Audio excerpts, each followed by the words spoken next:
Oh.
السلام عليكم ورحمة الله. Finally. أهلا وسهلا بالعالمين بقشعة. سيفي عم وراكم ورحمة الله. الحمد لله رب العالمين. aan share gareeyo markaa videogan si kalena uu u gaadho xoogaa waxaa jirtay cilad farsamaad jirtay laakiin waan ku faraxsanahay inaad finally aad sort out garaysay waa ilaahay mahadiis alxamdulilah sidii horta aynu soo sheegnay mawduuca waxaan filayaa inaad xag sare inoogu qortay haddii baad iga qori doontaa markan videoga aynu maxaa la yidhaahayey save garayno marka aan aniguba ku qoro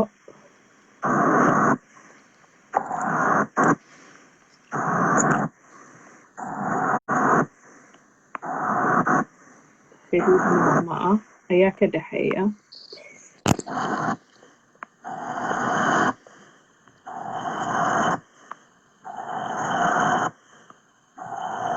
markaa soo dhawey asxaabtaada kale ku daawanaysa okay bismillaahi dhammaantiin asxaabta waxaan idinku soo dhaweynayaa halkan discussion ama waraysi ay iga qaadayso xamdi marka waxaanu ka hadlaynaa mawduuca ay xamdi sheegtay insha allah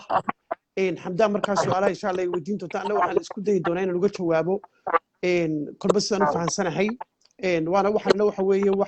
waa dan aynu wada leenahay dhammaanteen bulshada soomaaliyeed waa wax u baahan in laga wada hadlo dadka waxaan odhan lahaa marka mawduuca la galo waynu wadaagaynaa walaal wax dhammaanteen marka maadaama aynu wada wadaagaynana waxaan waa waxeenii anagu ma lihin xamdi male anigu ma lihi bulshada soomaaliyeed oo dhan baa rag iyo dumarba marka waxa fiican waxaanu doonaynaa inaynu hagaagno meeshan aynu taaganay hore uga soconno ujeeddada ugu weyne horta laga leeyahay inay intaa fahantaa weeye marka maadaama taa ay tahay anigu fikrad baan keenayaa xamdi mid bay keenaysaa idinku waa keenaysaa fikradahaasoo la isku biiriyo ayuun baynu ku horumaraynaa marka anigu walaal waxaan sheegayaa ma aha waxyi ilaahay soo dejiyey ma aha xamdi say sheegayso yacni waxaynu discussionkaas ka soo qayb qaata aynu wada hadalno inagoo aflagaade iyo xumaan iyo waxba tooni jirin qof doonaya waddankii iyo inaynu wanaagsanaano dee yacni inaad aflagaadayso ama wax yar waxaad ku hadasha dee waad arkaysaa saanay u fiicnaynba marka haddaan khaldanay isaxa hadday xamdi khaldantay saxa hadday fikrad fiican aanu ku hadlayno lagu taageera marka aynu walaal wixii isku darro ma garanaysaan oo markaynu isku beerino ilayn maskax anigu keligay iyo xamdi keligeed waxuma qaban karaane markaynu fikradaha isku beerino ilaa idhaa cabdo dhinaca waad ku khaldantay dhinaca waad ku saxantay anna aanu fiirsado fikrad markaas baynu horumar gaaraynaa marka insha allah ku soo dhawaada xamdaana kulley su-aalaha ay weydiin doontaa hadalkayga I hope ina si fiican loo maqlaayo waxaan rajaynayaa dadka kalena inay si fiican ku maqlayaan marka sidaynu soo sheegnay barnaamijkani wuxuu ku saabsan yahay aynu weydiinayno ama barnaamijkani uu caawa ku saabsan yahay اوكي مر لبعض مقلية ها codkaagii baa walaal igu soo yara noqonaya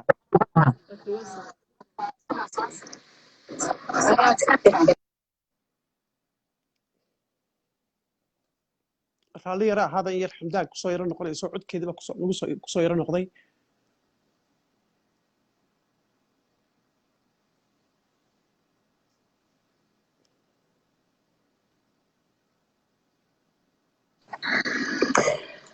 حلو انك سيفي عسو اسمه مغل بس wanaagsan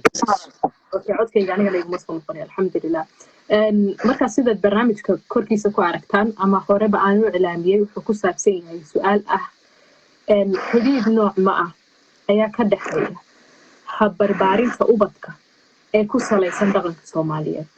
iyo tacadiyaadka loo geysto dumarkeena ayaad u malaynaysaa sida aan postkaygii hore xoogaa waxa dhacday sida la wada soconay cilad farsamaa dhacday marka xilligaas baan sababta awoodeed baan on time u noqon weyday laakiin alxamdulilah haddaba waa naka ah waan isdaawanayno waxaan rajeynaya ilaahay idamkiisa in barnaamijkan mid aad wax ka faa'iidaan u noqon doono cabdiraxmaan inta badan waxaad ka faallootaa dhaqanka soomaaliyeed haddayd sugaantiisa tahay oo waxaweeyaan sugayahan baa tahay ilaahay subxaana watacaala wuxuu kugu banaystay hal abuurnimo sidaasi leeg waxaan arkayay intii baryahan u dambeysay especially markay dhacayeen dhacdooyinkan kursigu adigoo aada uga hadlaya oo si adag uga hadlaya waxaan kaloo ogsoonahay inaad baratay cilmiga psychologyga weliba qeybtiisa counseling psychologyga intaasoo khibrada adoo isku daraya afeeftii hore ee aad markii hore dhigatay ee ahayd waxaan anigu leeyahay waxyi maaha waxay xamdi leedahay waxyi maaha bani aadan baan nahay waan khaldami karnaa laakiin muhiimadeena koobaad waxa weeyaan inaan wax saxno wada hadalno waxayse la eegno waxaisweydiino afkaar isku beerino inagoo intaa ka doodayna maxay baad u malaynaysaa xidhiidh nooc ma ah ama mid toose ha ahaado ama mid dadban ha ahaadee ayaa ka dhaxeeya qaabka aynu ubadkeena soomaaliyeed u barbaarino inagoo cugsanayna dhaqankeena soomaaliyeed iyo tacadiyaadka haweenkeena ku dhaca xidhiidh nooc maabaad u malaynaysaa inuu ka dhexeeyo mise xidhiidhba ma ka dhexeeya abay aragtidaadu bal su-aasha iga jawaab insha allah okay bismillahi raxmaani raxiim horta walaal waxaan doonaya intaanan bilaabin inaan maanta dhibaato weyn baa ka dhacday xamar hudheel baa dad wax lagu yeeleeyey markii newska ugu dambeeyey waa markuu bilaabmay buu ahaa marka horta halkan waxaan ka tacsiyadeynayaa intii ku dhimatay inuu ilaahay dhammaantood u naxariisto inta dhaawacaana ilaahay u caafiyo bulshada soomaaliyeed oo dhan ilaahay samiriya iman ka siiyo khaasatan qoysaskii ay ka dhasheen waa dhibaato ka taagan ummadda soomaaliyeed dhexdooda waa soomaali kala dilaya marka waxaanaynu ka hadlaynaa waxaasubay u yihiin seeskii lagu xalili lahaa insha allah halkaa tacsida walaal marka ku dhaafo haddaan su-aashaadii usoo noqdo su-aashaada waxaan u fahmay inay tahay barbaarinta ubadku kaalinta ay ku leedahay tacadiga haweenka habka carruurteena loo kariya okay aan markaa si marka hore waxaan uga jawaabayaa si yaroo kooban haddana iyadu waan sii ballaarinaya barbaarinta ubadku tacadiga ay ku leedahay haweenku anigu waxaan qabaa in ay tahay barbaarinta ubadku meesha ay kaba soo bilaabantay ugu horeysa tacadiga haweenka soomaaliyeed habka laynoo koriyo aniga waddankaa laygu soo koriyey anigoo qaangaara oo wax garanaya ayaan ka imi oo dee luqadeedii afkayga iyo sugaanta tirinayaba laga garanaya habkaa naloo soo koriyo habliya inamaba waa meesha seeska iyo asalka u ah ee ay ka bilaabmayso tacadiga haweenka iyo hablaha lagu haya taas waa jawaabteed waan sii faahfaahinaya laba meelood baan u kala qaadaya horta mid waxa weeye habkaynu hadda u noolay iyo habkii miyiga markii hore loogu noolaa marka waxaan ka soo dhiraandhirin laba siyood baan uga jawaabi karaa inaan soo dhiraandhiriyo dhaqankii miyiga si uu soo bilaabmay iyo inaan imika ka jawaabo hadda taagan labadaa teebaad jeclaysanaysaa xamdee walaal in uga jawaabo mise waan soo bilaabaa mise hadduumaan ka jawaabata taagan hadda waxaad ku horeysaa imika taagan dabadeetana waxaad ku xidhaa siday yani waxaad isku xidhaa qaabkii hore ee markii hore miyiga loogu noolaan jiray iyo siday saameyn ugu leedahay qaabkeena imika xilli xaadarkan u noolnahay okay hadda waxaynu ognahay horta dadku si fiican maynoo maqlayaan waan rajaynaya kule ha aamiin bay soo qorayaan markaad ducaynaysay marka waxaan filayaa inta maqlayaan insha allah okay haddaan ka bilaabo waxaynu ognahay qoys kasta oo Soomaaliyeed ama guri kasta oo Soomaaliyeed dhammaanteen baa ku soo wada koro waynu garanaynaa guriga marka lagu soo korayo aabbaha iyo hooyadu intaanay horta isguursan ee aanu reerkuba dhismin ama markay saa isu guursadaanba waxaa la rajaynayaa hooyadu rajaynaysaa inay inama dhasho aabbuhuna waa saasi leeg waayo waa dib baan ugu noqon doonaa meesha ka timid laakiin marka ugu horreysaba horta taasaa la rajaynayaa hooyadu hadday ay dhasho markaa 10 inan waa hooyo iyo aabbuhuba kaalin weynoo aad u sarreysay bulshada ku leeyihiin ammaan bay ku leeyihiin waa dad la soo dhoweeyo marka horta intaan hadda guurkiiba bilaabinba ayaa markiiba qalbigooda hooyadii iyo aabbaha waxa ku jira horta inama badan dhala hablo ama hablama inaanay dhalin ama habluhu yaraadaan marka carruurtu dhalato markaa carruurtu gurigii ay koraan guriga ka soo qaaday laba hablood ama inan iyo inan walaalaaba guriga ku wada dhashay inantu ama ha ka weynaato ama ha ka yaraatee markiiba inantu horta waxay arkaysaa xiriirka ka dhaxeeya aabbaha iyo hooyada in had iyo jeer uu yani xiriirkaasi iyo adarkiisa siduu yahay isaga ku fogaan maayo laakiin inantaasi iyo inankaasi markay wada koraan inanta yar markiiba si ficil ah waxaa loo tusayaa inay inantaa yari walaalkeed u tahay adeegay annaga saas guri kastoo soomaalida lagu soo koray caynkaas waxa ka soo qaaday imika labada yara gurigii bay ku wada koreen inanta markiiba horta waxaa la barayaa inay inanka gurigiisa soo nadiifiso inay maryihiisa maydho inay sariirtiisa gogasho markuu isagu yimaadaaba waanu samayn jirnay maryahaaga iyo kabahaaga halkaasaad ku tuuraysaa macalaalaaban maysid furaashkaaga iyo sariirtaad ka kacday siduu ahaabaad uga kacaysaa waad tegaysaa waad soo toosaysaa markiiba waxaad oranaysaa horta maryahayga kaaweedeen hooyadeed baa ku sanduleynaysa inay samayso waxa aabaheed oo guriga jooga ka qaban maayo oran maayo wayba inanta waxaanoo tacadiya loo saaraya inuu isagu muxuu wuxuu qabsan way la oran maayo ha inantii markiiba inankiiba marka quraacda oo kantu quraacdo weelka uu miiska ka kacaya iyadoo weelka ka guraysa way soo nadiifinaysaa wuxuu ku dilayaa maxaa shaarkayga u kaaweedeen weyn waa inay kaaweedaysaa maryihiisa hooyada inan baati xamdo walaal waad ku kortay waddanka naa inanka maryaa u kaaweedeeya inankii baad marya u kaaweedaysay waad soo noqotay sariirtiisii baad lugulaysaa maryihiisi baad guraysaa qolkiisii baad soo nadiifinaysaa isagoo intuu labistu baxay labadiinuba waxaad tihiin laba qof oo ardaya oo iskuul wada tegey oo homework iyo laynigii wixii la odhan jiray laga rabo markaad sidaa duhurka u soo rawaxdaan noloshiina idinkaaba taa iga khibrad badan laakiin dawladda la koro waan garanayaa markaasaa u soo noqotaan qadadii la qadeeyo adaa maanta dhan weelkaa xalaya guriga adaa hagaajinaya waxaa laga yaabaa isagu intuu qadeeyo seexanaya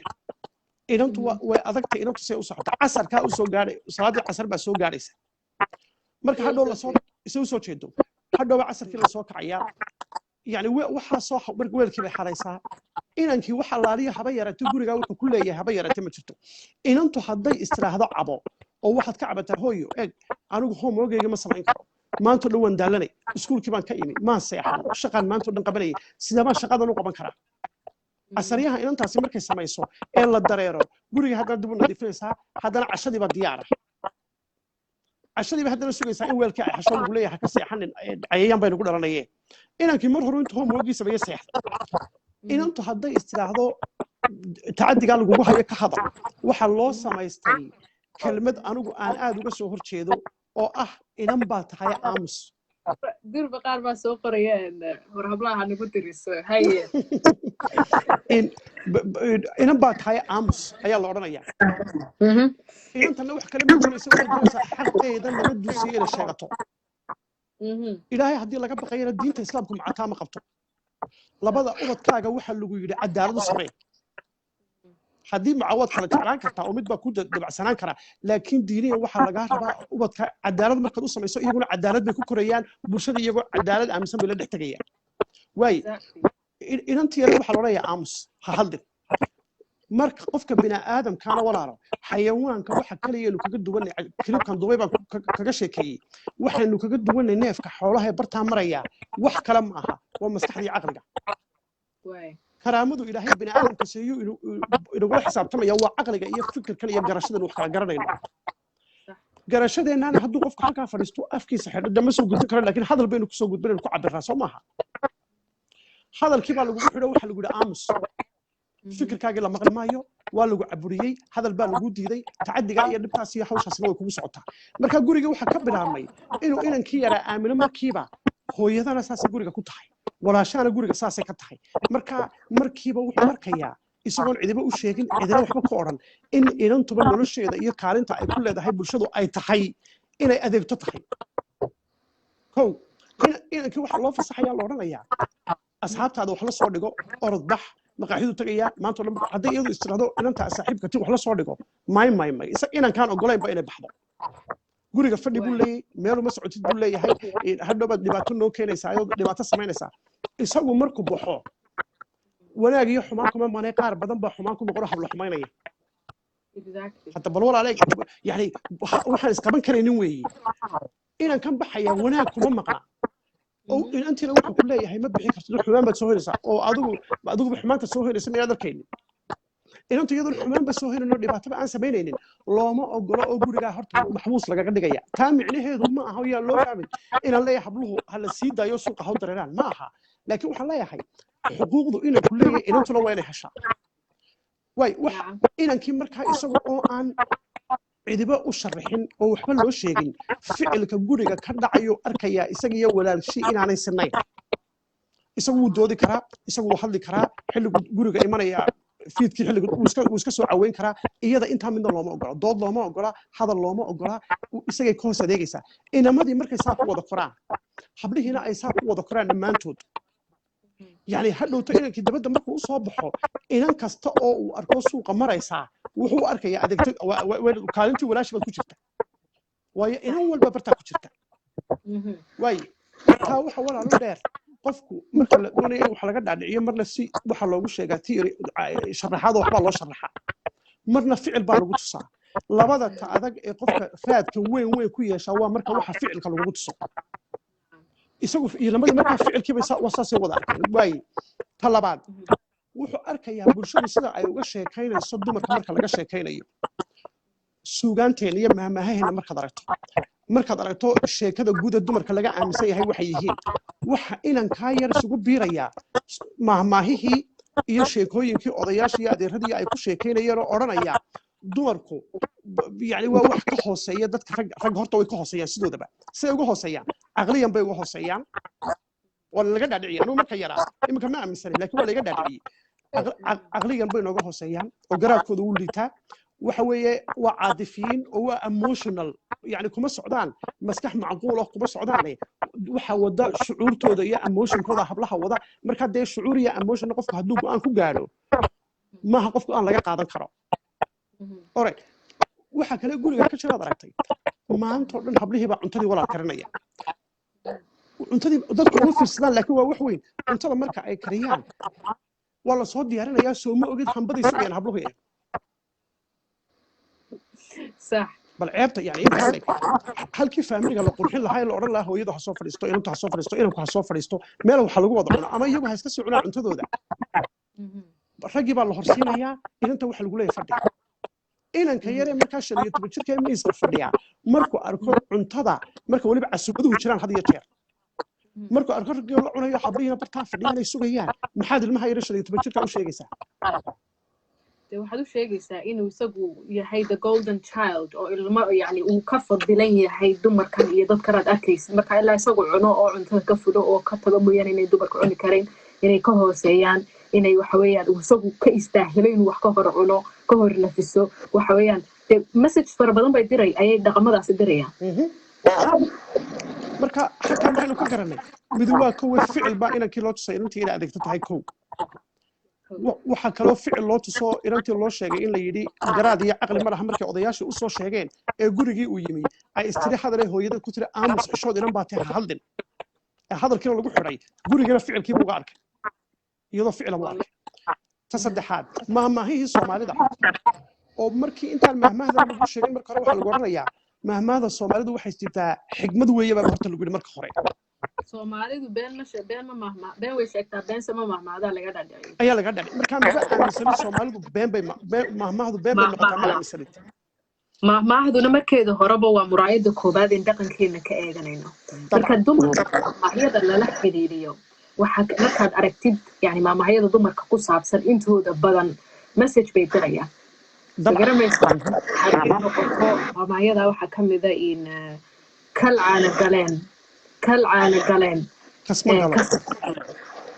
يعني gabadhu hadday naas leedahay oo naaskeeda caana galo oo ilma ay nuujinayso kasha waxa la yiraahdaa laabta marka haddii laabta ay caana galayaan macnaheeda kasma galayo aqoonimaba geli karto marka ilmihii wuxuu taagan yahay hooyadayda caanaha soo nuujisay naaska ka soo shaqay wax ka soo iyo wax fikira iyo wax aqliyo ay leedahay haba yaraatay ma jirto صح maxay diraysaa marka mahmaahdaas maxay diraysaa message nooc ma bay diraysaa mahmaahdaas mahmaahdaas maxay diraysaa waxay xoojisay ilmihii yara walaal waxa lagaga yimi dhowr meelood marka society-da la bedelaya waxa la yiraahdaa waa in dhowr meelood society-ga laga soo galaa waxa laga soo galaya xaggii diinta marka la doonayo dhaqanka la wanaajiyo xaggii diinta xaggii suugaanta xaggii miidiyaha xaggii dawladda iyo sharciyadii hal haysiya la sameeynaya waa waxa society-ga lagu bedelo irada badan baa laga soo galaa ilmaha yar waxa laga soo galay iridii ficilkii dhabta ahayd gurigooda uu joogo adeegtadii inantii lagu yiri kow soo maaha dhinaca inantoodii uu arkay inay adeegta tahay talabaad waxa haddana dhinacii laga soo galay hooyadeedii aabaheed say uga dhaqmayaan la leeyahay aamus inan baa tahay oo uu og yahayba inantu hadalka inay hadashaaba inay ceeb ka tahay isagina hadalkii u banaayay waa 14 jir waa 10 jir marka wuxuu leeyahay adiga hadalkii waa lagu iyada maxaa loogu diiday isagu waxa isweydiinayo iyo iyadoo adeegta ay mahmaahiba haddana tan u sheegaysaa waxa loogu diiday mahmaahdi marka waxay leedahay haddii jirka bini aadamkaba caana uu galo caqli ma galo caqli iyo caana meel isuguma yimaadaan weeye mahmaahdu marka inantoodii maadaama ay ka mid tahay oo leeyahay iyadu waa gabadh oo caanaha jirkeeda galayo naas bay leedahay waxbay nuujinaysaa marka caqli kuma jiro mahmahdina waxa la yidhaahdaa doogo waa xigmad oo been maaha been mahmaahda Soomaalidu ha waxa loo raaciyo in dumarku waa dhalaan raad weyn bal walaalo aflagaadada iyo cayda inta lagu fiirso waliba inta soo ficilo aynu eegnayba diinta islaamka inta way ka soo horjeedaa exactly meel allaaliya meel ay diinta islaamka kaga taalo iyo saxaabadii iyo nabigii calayhi salaam ficilkoodii markaad u fiirsato intuba nabigu calayhi salaam intaa wuxuu samayn jiray inta ka soo horjeeda weligii gabadh ku mutacadiin nabiga calayhi salaam habluhu iyo inamadu nabiga calayhi salaam way u sinaayeen exactly oo way noognahay ilaahayna waa soo amray waay marka mahmahaasi waxa weeye waxay inankii ku xoojinayaan ay tusayaan in la yiraahdo ummadeenu xigmadii ay lahayd weliga soo ururinaysa dhabtahaydee beentu aanay ku jirin waxa weeye dumarku inaanay caqli lahayn believe me anigu markan yaraa iyo nin kastoo Soomaaliya haddaan la dafiraynin anigu markan inan Soomaaliyeed arkaan sidaa u arkaba maadaama back of my mind maskaxdayda waxaasi ay ka buuxaan markiiba waan aaminsanaaba inaanay caqli lahayn inay emotional tahay inay iska jilicsan tahay inay u baahan tahay in la ilaaliyo sidaa markay iga soo horbaxdaba wax liita baan u arkaya horta markiiba sawirka koobaad ka qaadanaysa waa inay wax liita tahay maskaxna lahayn ilaaliyo oo la wadwado oo aniyadu caqli leedahay ku soconeen waka way markaas inankii yara markuu taa ku koro ayuu waxa kale ka sii daran uu sii arkayo walaal ma taqaan bulshadu go'aamada meelaha ay ku gaadho oo dhan dumarka dibadda laga dhigay way haddii laba reer ay shirayaan la isu yimaado la isagada arrin go'aamiya rag kaliya jooga Soomaa odayaal bay yiraahdaan odayaal bay imanaya haddii dawladda ay noqoto ma taliyo ma jiraan Soomaalida haba yaraato kuma jiraan haddii dawladda iyo maamul noqoto wadayaal ku dibadda ka yaal ku jooga ma waxbarashadii hadday noqoto maamulkeedii hadday noqoto caafimaadkii hadday meel walaad aragto cid hogaaminaysa oo ka buuxda waa rag marka ilmihii yaraayo 12 jir markuu walaal gurigii waxa ku soo arkay maahmaahina waxa u sheegeen ficilkii aabaheed iyo hooyadeedna waxa u sheegeen dabadina u soo baxay oo arkay wax maamulaba shaqo inaanay ku lahayn dumarkii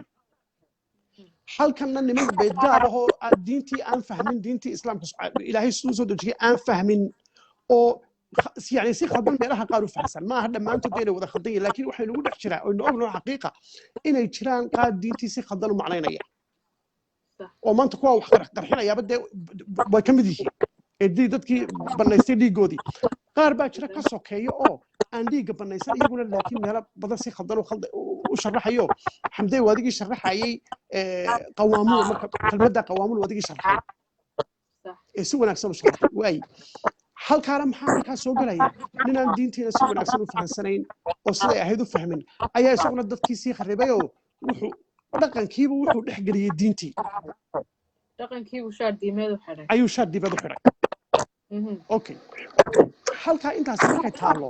mid kalaan kusii daraya tacadiga ku dhacay haweenka ah waxa la sameeyey xuquuqdii ay habluhu diintu siisay ee ilaahay siiyey dhammaantood waa laga hor istaagay looma ogolaa soomaaliduna maaha hablahu kaliya dadku waxa laga yaabaa inay yara adag tahay inaad fahanto sida diinta hablaha looga hortaagan yahay waayo waa wax inta weligood lagu soo dhaqmaya normal baa laga dhigay inay normal tahay caadi taas tahay baa laga dhigay laakiin waxaan ku tusayaa soomaalidu inay diidan tahay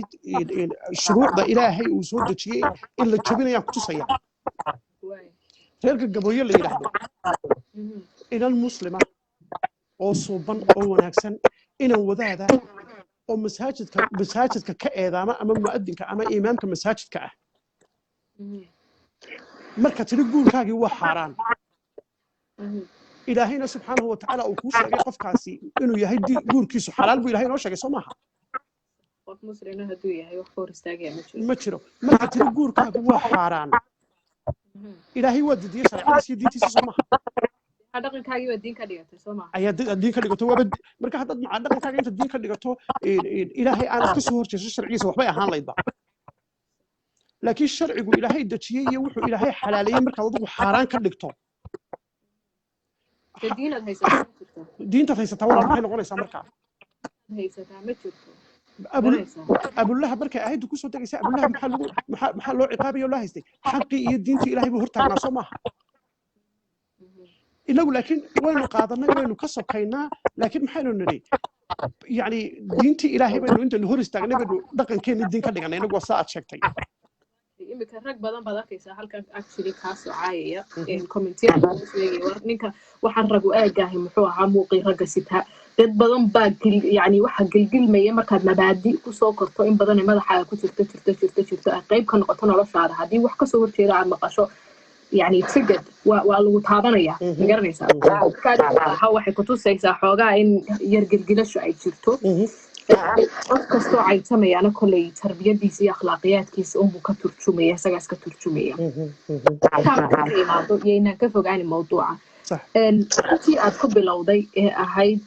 dulmigu wuxuu ka bilowdaa guriga iyo qaabka hooyada iyo aabuhu ilmahay dhalayaan ay u kala fadilayaan markay inaan yimaadana loogu farxayo markay inaanay reerka u dhalatana wax weeyaan aanay muhiim u lahayn waxaan oran karaa marka la barbar dhigo malaha sanawaad la soo dhaafay imika sidii waa la dhaamaa inta iyo shareecada ilaahayna subxaana watacaala waxay u timi inay dhaqamada liita inaga xoreyso oo ilaahay quraankiisa ku sheegaya dadkii hore raggii hore markay hablo u dhashaan وإذا بشر أحدهم بالأنثى ظل وجهه مسودا وهو كظيم يتوارى من القوم من سوء ما بشر به أيمسكه على هون أم يدسه بالتراب marka midkood ina loogu bishaareeyay ee leeyahay oo xaaskayga maxay dhashay inan bay ku dhashay dalla wajhuhu muswaddan oo huwa kadin wajigiisii baa madoobaan jiray markaas waxa fuulaysa ilaahay muruga fuulaysa in suu ima bishara bi isagoo ka xumaaday ilmaha loogu bishaareeyay inanta sikuhu ala hawn ma wuxuu ku haystaa inantii dulli iyo waji gabax miyuu ku haystaayo ninka inan baa u dhalatay baa loola doonaa dabadeetana isagoo indhaha isku hayo iska korsadaa ciidu ku aasa ay ilaahay ninkii ilaahay maskaxdiisa inooga warramaya waxa ku wareegaya oo wuxuu maskaxdiisa waxa ku wareegaya war qoftan aad dhashay ma dee indhaysku qabad baad ku haysataayo mise waad iska aastaa soo garamaysid meelo kale subxaana watacaala ugu goodiyaya dadka hablaha aasi jiray oo uu leeyahay waxa weeyaan waida almaw'uudatu su'ilat maalinta aan weydiin doono hablihii la aasay sababta loo aasay maalintan weydiin doono waa maalinta qiyaama qof baa ilaahay abuuray oo isagu jaangooyay genderkiisa ma rag buu noqonayaa mise gabadh buu noqonayaa ma nin buu noqonayaa mise naag buu noqonayaa markaasaad waxaad iska dhigtay inaad ilaahay wax weeyaan adigu ka aqoon badan tahay oo misaad go'aansatay kana aan liido kana aan koro qaado dagaal bay ilaahay kula jireen dadkaas exactly taa marka laga imaado waxaa jirta aayaad dadka badankoodu kolley markay dee la sharaxayo aad si fudud baa loo sharaxaa laakiin qofku markasta aad markastoo tafsiirka sii dhigatid waa markastoo ay wax kuu baxaan maxaa la yidhaahay maryama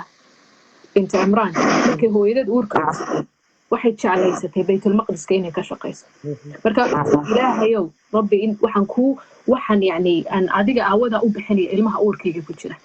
iyadu ma oga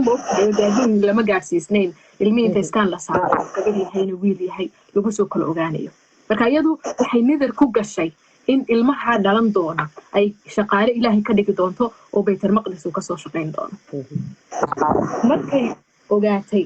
ee ay umushay waxay aragtay inay nan tahay markaasay waxay tiri ilaahay wuxuu noo sheegaya hadalkeedii falcelinteedii rabbi innii wadactuhaa ilaahayow waxaan dhalay dhadig markaasay ilaahay wuxuu leeyahay wallaahu aclamu bimaa wadacat labadaba waa loo akhriya ilaahay baa og waxay dhashay gabadhaas oo oreegay uu ogyahay dawaaba kii dooray inay ila noqoto wallaahu aclamu bimaa wadacat walaysa dakaru kalunhaa iyadaa markaa odhanaysa waa calaa lisaan maryama binti cimraan hooyadeed baa odhanaysa ilaahayow dee ragga iyo dumarku isku mid maaha ama dhadiga iyo labku isku mid maaha wa innii sudaytahaa maryamaan magaceeda u bixiyey wa innii uciiduhaa bika wa duriyataha min ashaytaani arajiim adigan kaa magan gelaya iyada iyo waxay dhali doontaba shaydaanka ayaan waxaweyaan kaaga magan gelinaya ilaahu ka ilaali shaydaanka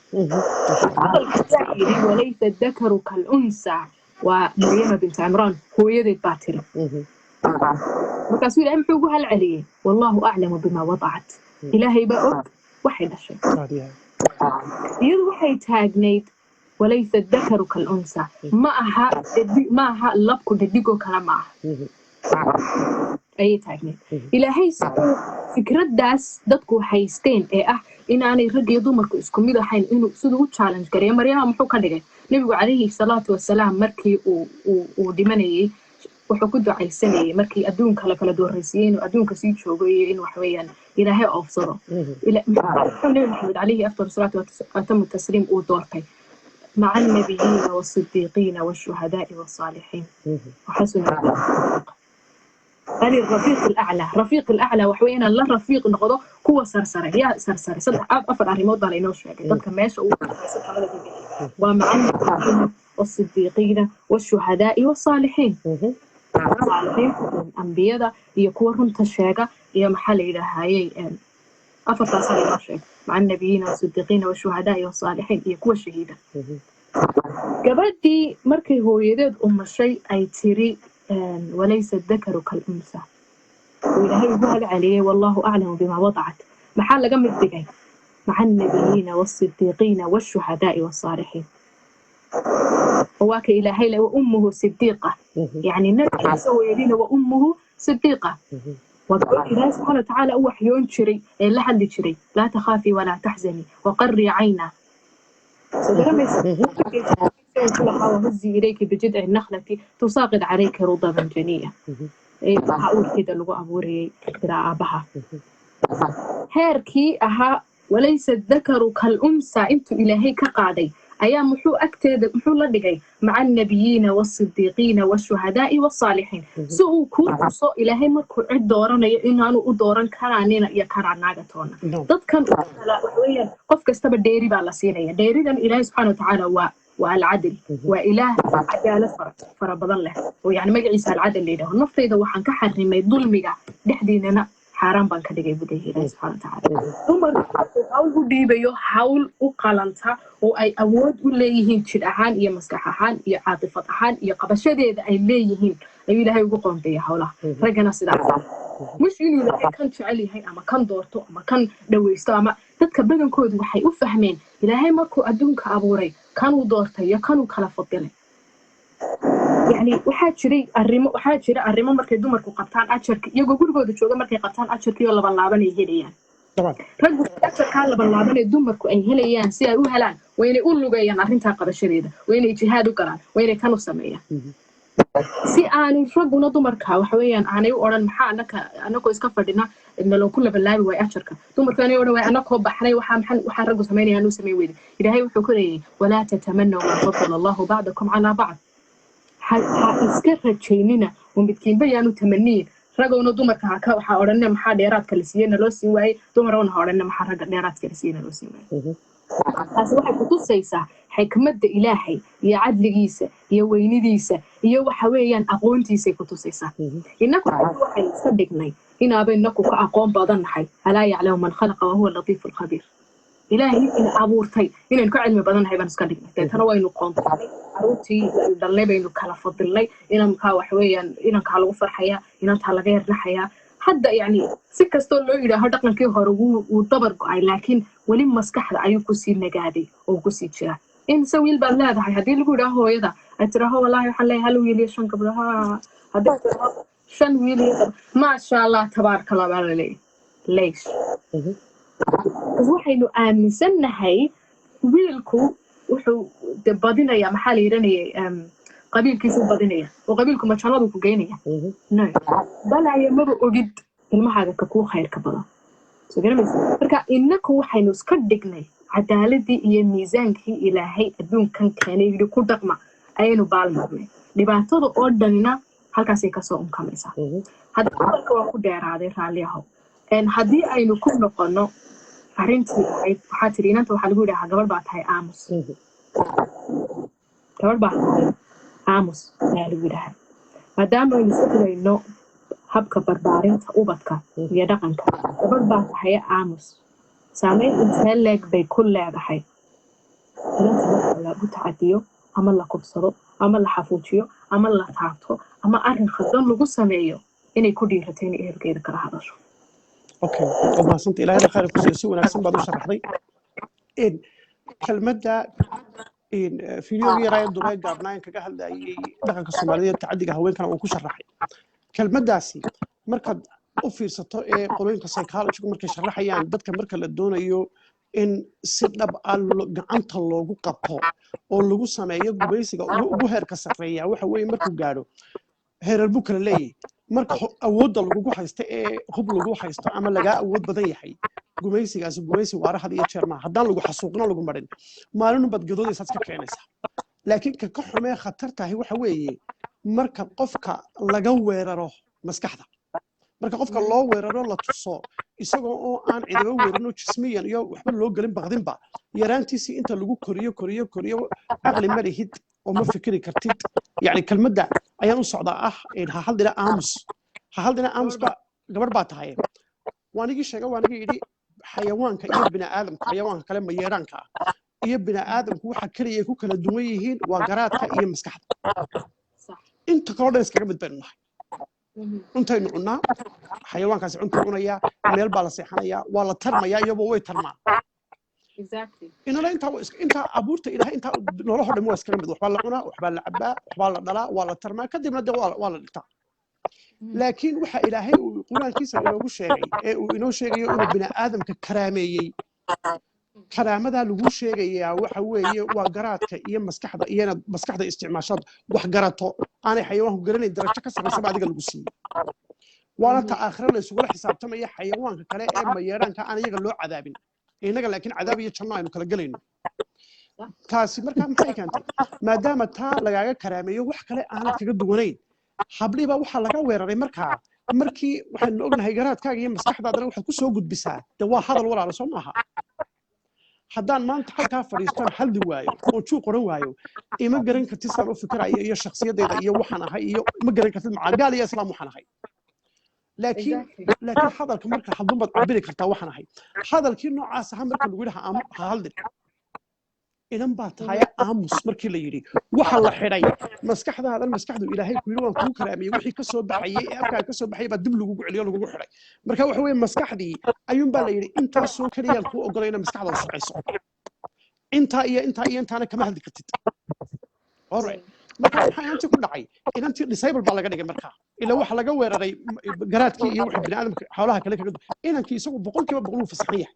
waaye inantii markii taa la sameeyey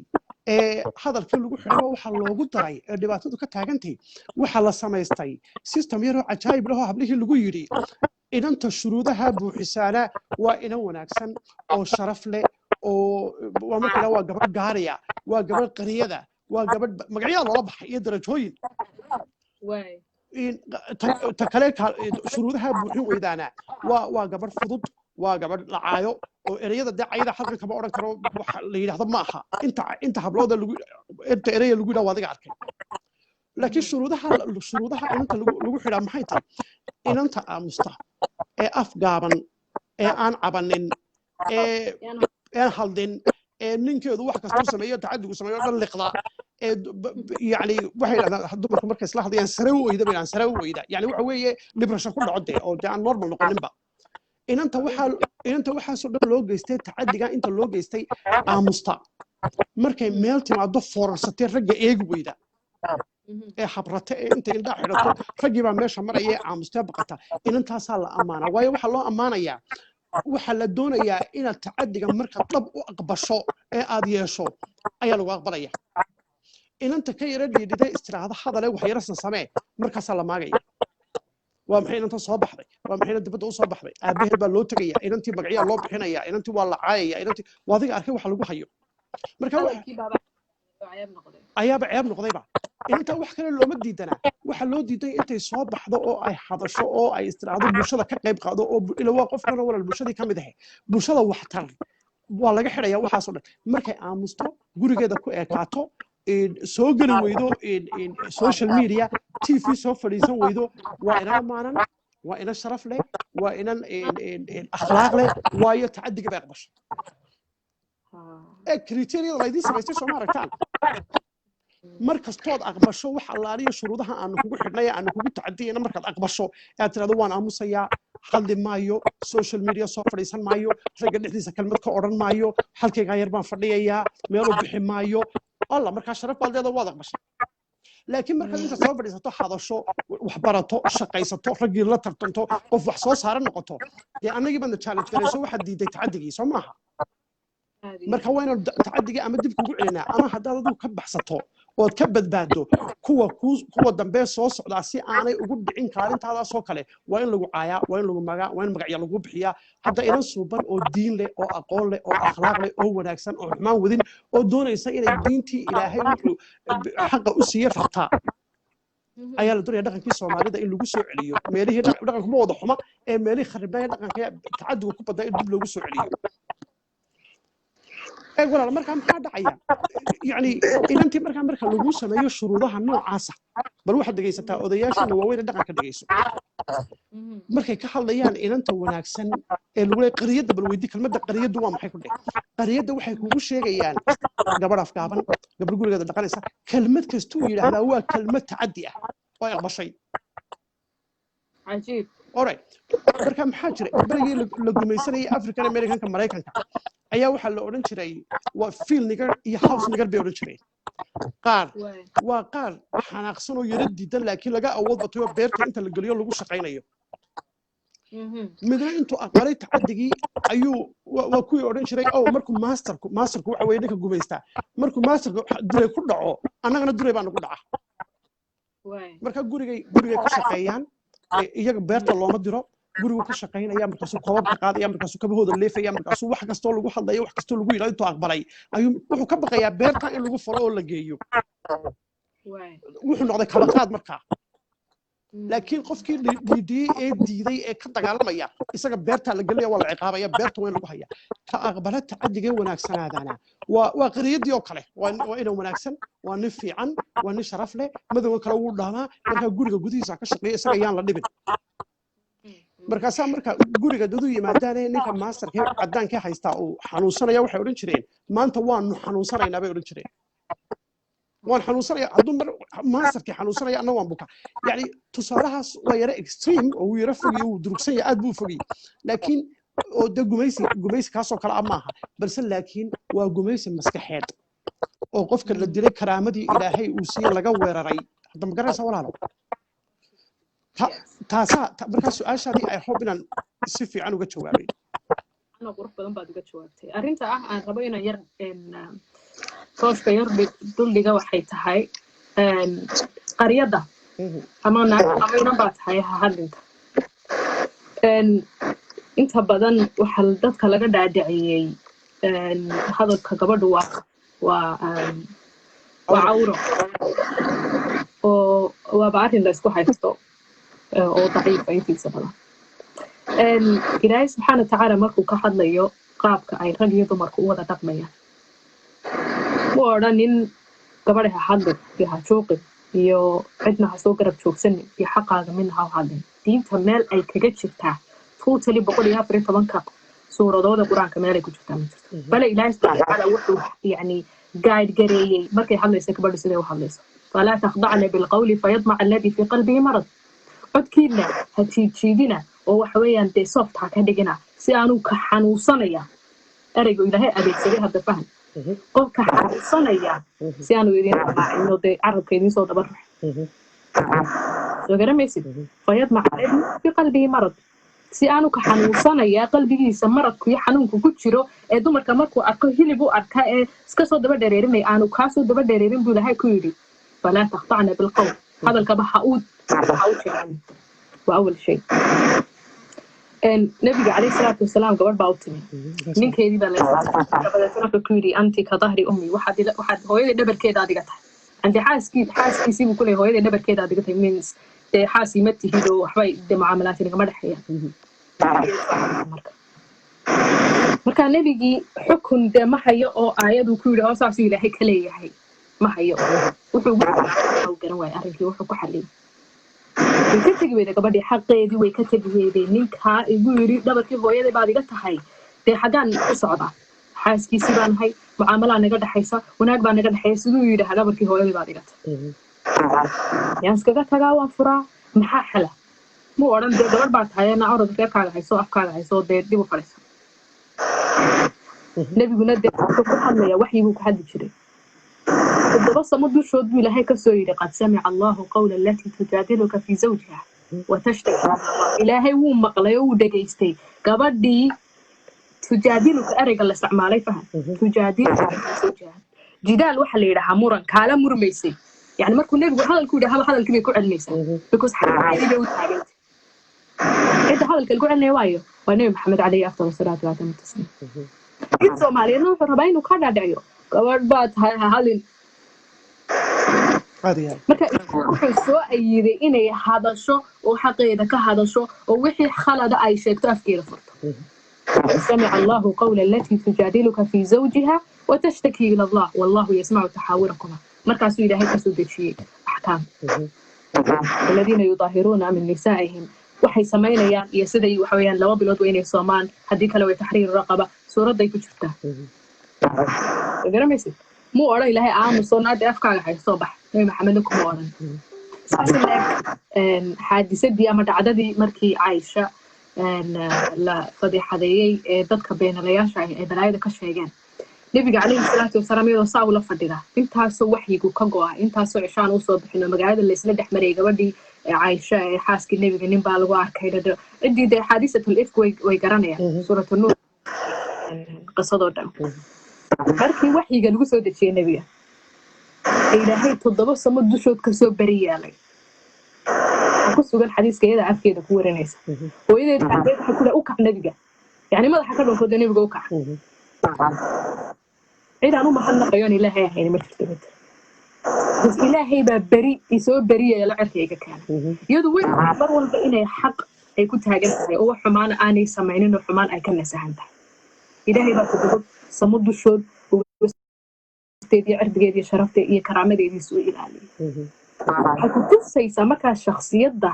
أي دومر كمان يقول لحايان إن أنا هين دومر وأفكا هي ورجرها علينا أنا هشيكينا هشوقنا وحاسي كمان تشرين قرق النبي عليه الصلاة والسلام حداد دقل كيسي أركتبنا ولما ينو مقلين نبي يجيب قرق صوق لايو بيا لقى له هرتقي كبيبا لقى صوق عليه محمد دي بقى لقى شيء ما ينو مقل لكن وحينو مقلنا نبي قرق صوق لا عليه أفضل الصلاة وأتم التسليم ريدي سول لستا كبتي سو تشتا مريدي سو تشتا انتظروا رأيك لك هريا كان في خدمة أهلي تركي سرعوا أديك شري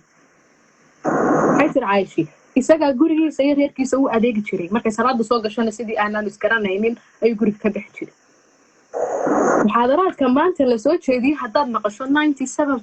of them وسيدابة قاليه ونقطها سيدابة غرياض ونقطها سيدابة دو عاموستا سيدابة دو تشوقين dadka bani aadamka marka wax loo sheegayo waqasama birabbi alcisati walkamaal hada marka dadka bani aadamka wax loo sheegayo ama ruuxa muslimka la dhisayo waxa la dhisaa laba qof oo midna ka kale aanu fawqi u arkayn inuu ka sareeyo u arkayn inuu dulaysan yahay u arkay ma garanaysaa miisaaqan qaliida markaad isguursataan ee guri wada timaadaan ilaahay xaq buu idin dhigay kanuna xaqaaga waxa weeyaan yaan lagaaga xadgudbin kanuna yaan lagugu xadgudbin يعني لبقى ومودة ورحمة رحمة إيه شرف إيه كرامة إيه عيسيو وحوي جعلوا كل حياة وده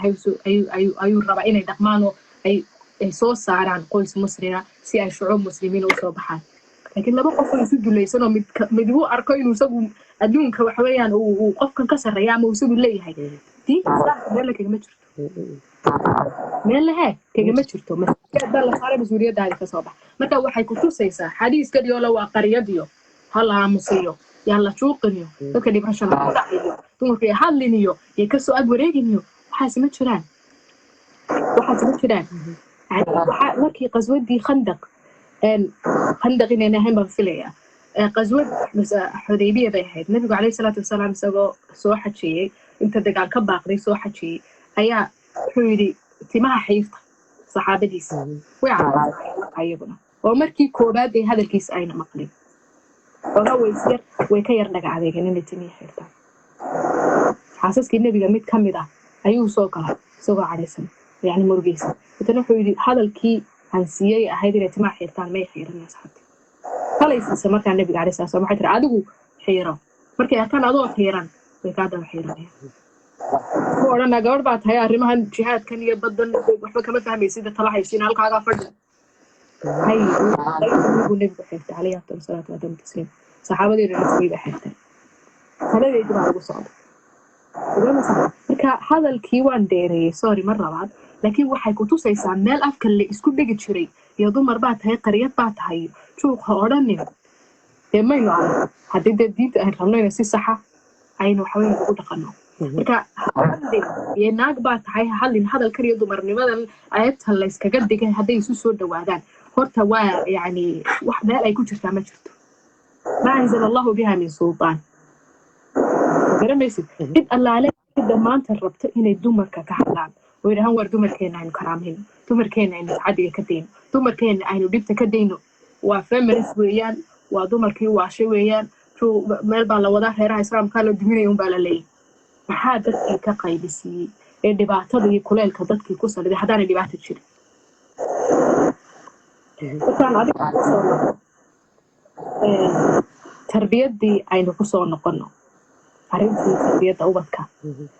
ilmihii waxaa tiri gurigii hooyadiis iyo aabihiis markuu arko in lagu kala sarreynayo isagana la kolkoolinayo ilintoodina ay kabaha ka hoos qaadayso ay u shaqaynayso dabadda markuu soo baxo wuxuu arkaa qoftan inay adeegto tahay naf iyo noloodkuna inaysan lahayn marka uu ku dhiiranayaa inuu wax gaarsiiyo sababta qofku kula siman yahay oo aad u aragto ruux kula mida oo kula caqliya oo kula maskaxo oo nafta kugu jirta mid leeg ay ku jirto oo u qalma sharaf iyo karaamo ku degdegi maysa لكن هذا أركض كاخوسيو واتكون وهذا واتكون دكتيسة سيدي بعد مركا أمالينيسا عدد كسي ساعات actually ما هي داس إنكو عكسنا إن دقن كينا واحد كستي أرنتها قريتها هي كبر بعد أي محل كرت واحد كلا كستي إن ما هذا كل عنا قلين كسمقة waxaa ka mid ah in badan waa ku faalootaa dhaqanka mahmahyadaas leedahay tacadiga ayay boorinayaan mahmahaha waxaa ka mid ah mahmaada hore waan sheegay mahmaada labaadna waa ta tidhaahdaa dumarku waa dhallaan raad weyn taana waan sheegay ha oo waxa weeye raadkoodun baa weyne waa dhallaan waa caqliga markaa la weeraray mar labaad soo maaragti labada mar haddii lagaa weerara waxa weeye waad ka hoosaysaa kaalintii ilaahay uu bini aadamka siiyo ilaahay ku sheegay bini aadamku inuu karaameeyo waad ka hoosaysaa xayawaankii mayeelaanka hana lama mid tihid markaa ilaa waa talo lagu yiri garaad iyo maskax badan kuma nin Soomaaliyeed oo aan aaminsanayn gabadhu caqli badan male ma jiro يعني marka aan ka leeyahay waxaan ka wadaa majority-gooda badankoodan ka wadaa rag badan oo aaminsanayn oo ka soo horjeeda waa way buuxaan been ma aha way buuxaan anaaba arko garanaya oo qiraya waxana inuu tacadiga jiray dhibaatadani ay jirto waliba dhalinyarta dambe imika aad baan ugu farxay yani dhalinyarta dambe ee wax baratay ee soo kacaysa inkastoo aad arkayso in dhaqankii yara jiidanayo laakiin badankoodu waxaan way diidan yihiin way arkayaan way fahansan yihiin marka mahmahaha kale haddaan soo qaato waxaa ka mid a gabadhi ama guri ha kaaga jirto ama god subxaanaka yacni bal hadda qofkii dhammaayay bini aadamka ahaye ilaahay uu karaamada siiyey ilaahay ma odhanin raggow karaamada siiyey ilaahay ma odhan bini aadamkao dhan buu ilaahay yidhi muu kala reebin ayaa waxaa la yidhi gabadhi ama guri ha kaaga jirto ama god ha ku jirto oo micnaheedu yahay ama guriga aabbaheed ha joogto haddaanay guriga aabbaheed joogina waa in ninka qaba gurigiisa ay joogtaa labadaa haddii laga waayo oo labadaa aanay jooginina waa inay xabaal ku jirta dhimata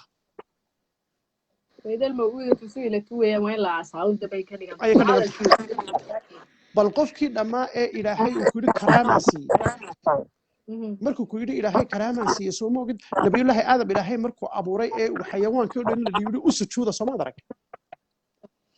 u sujuuda markii la yidhi ciddii loo sujuuday nin muu hayn bini aadam baa loo sujuuday ilaahayna wuxuu yidhi bini aadamka oo dhan karaamaa siiyey qofkii karaamada ilaahay siiyey karaamada intaa leeg ee uu yidhi sayid baa dunidan u tahay ilama odhan raggoo kaliya sayid u ahay wuxuu yidhi bini aadamow sayid baa dunidan u tihi idinkaa gacanta laydin gelaya maamulkoodii ayaa waxaa lagu soo ururiyey karaamadeedii dhammayd in la yidhaahdo ama guri joog ama gud ku jir bal aayadda qur-aanka iyo fikirka noocaasa marka isbarbar dhigto miyaan laga hor imanin ilaahay siduu nolosha inoogu sharaxo inoogu sheegay aanu ka hor nimin mahmaha kale jira waxaa ka mid a nin habare dhashay halma seegi waayo mar hadda aflagaadada labaadee kale u fiirsay cayda waxay u jeedaan ninku khalad wuu samayn karaa maadaama de ay habare dhashay anigu waxaan u fahamsanaa horta maalin hebelbaa ku kordhaya cilmi cusub ay kordhacaa nin habari dhashay halma seegi weydo yani ruuxu ma khaldami waayo ama wax ma ilaawi waayo ama qof kastoo bani aadam wax uu khaldi karaa ayaanu fahamsanaa laakiin allaaba macno cusub i siiyey maxaa laga wadaa markaa nin habari dhashay halma seegi weydo waxay ka wadaan maadaama dumarkii uu ku jiro deficiencygaas yani dumarkii ay yihiin dee wax caadifiyadaysan oo aan caqli badan ku jirin oo aan sida ragga ahayn oo garaar badan lahayn ninka iyagaa dhalaya maadaama ay dhalaan abuurtooda iyo dhaqanka noocaas soomaalidu ku sheegay waxbay ka sitaan iyaga qofkii baa dhalaya marka ilowshiyahan kugu dhacaya bale kelmadda waxay dhahdeen nin habari dhashay hadday ninkuba habari dhasho halma seegi waayo waaba mar hadday habariba ku dhashay u diyaargarow gafafiya khalad inaad gasho waxaabay gaadheen mar malaa inay gaarsiinaysa hal dumarku inay dhalaan maaha malaa inay wax kale idin dhalaan baabay ahayd yani halka laga gaadhay tacadiga dumarka marka muxuu odhan waayo nin oday dhalay halma seegi waayo inay gafka iyo khaladka iyo bini aadamku inuu sameeyo waa loo sameeyey ilaahay umaan khaldamin rag iyo dumarba inuu qofku ama yara khaldamo ama wax yara seegaan ama wax kasii yara noqdaan waa taa waa loo sameeyey may wuxuu ku leeyahay taasi waxay naga soo gashay dumarkiioo hadday mar ninka habar baa dhasho mar hadday habartu dhashayna halma seegi waayo hadhowto khaladaad yaryar iyo waxbuu ku dhacaya sababtoo ah habar baa dhashay maca gafafkii raggu samaynayana khaladka ahay markuu ka dhaco la odhan maayo waa bini aadam oo ilaahay baa inoo sheegay bini aadamku inuu khaldo may waxaa la yidhi khaladkaa ka dhacay waxaa sababay dee islaam baa dhashay qolooyinkiiba dayna dhalay dee aynu ogeyne muxuu ahaa aan caqliga badan lahayn ee iska jilicsanaaye dee aynu soo sharaxnay baa dhalay hadeeg marka waxay kutusaysaa in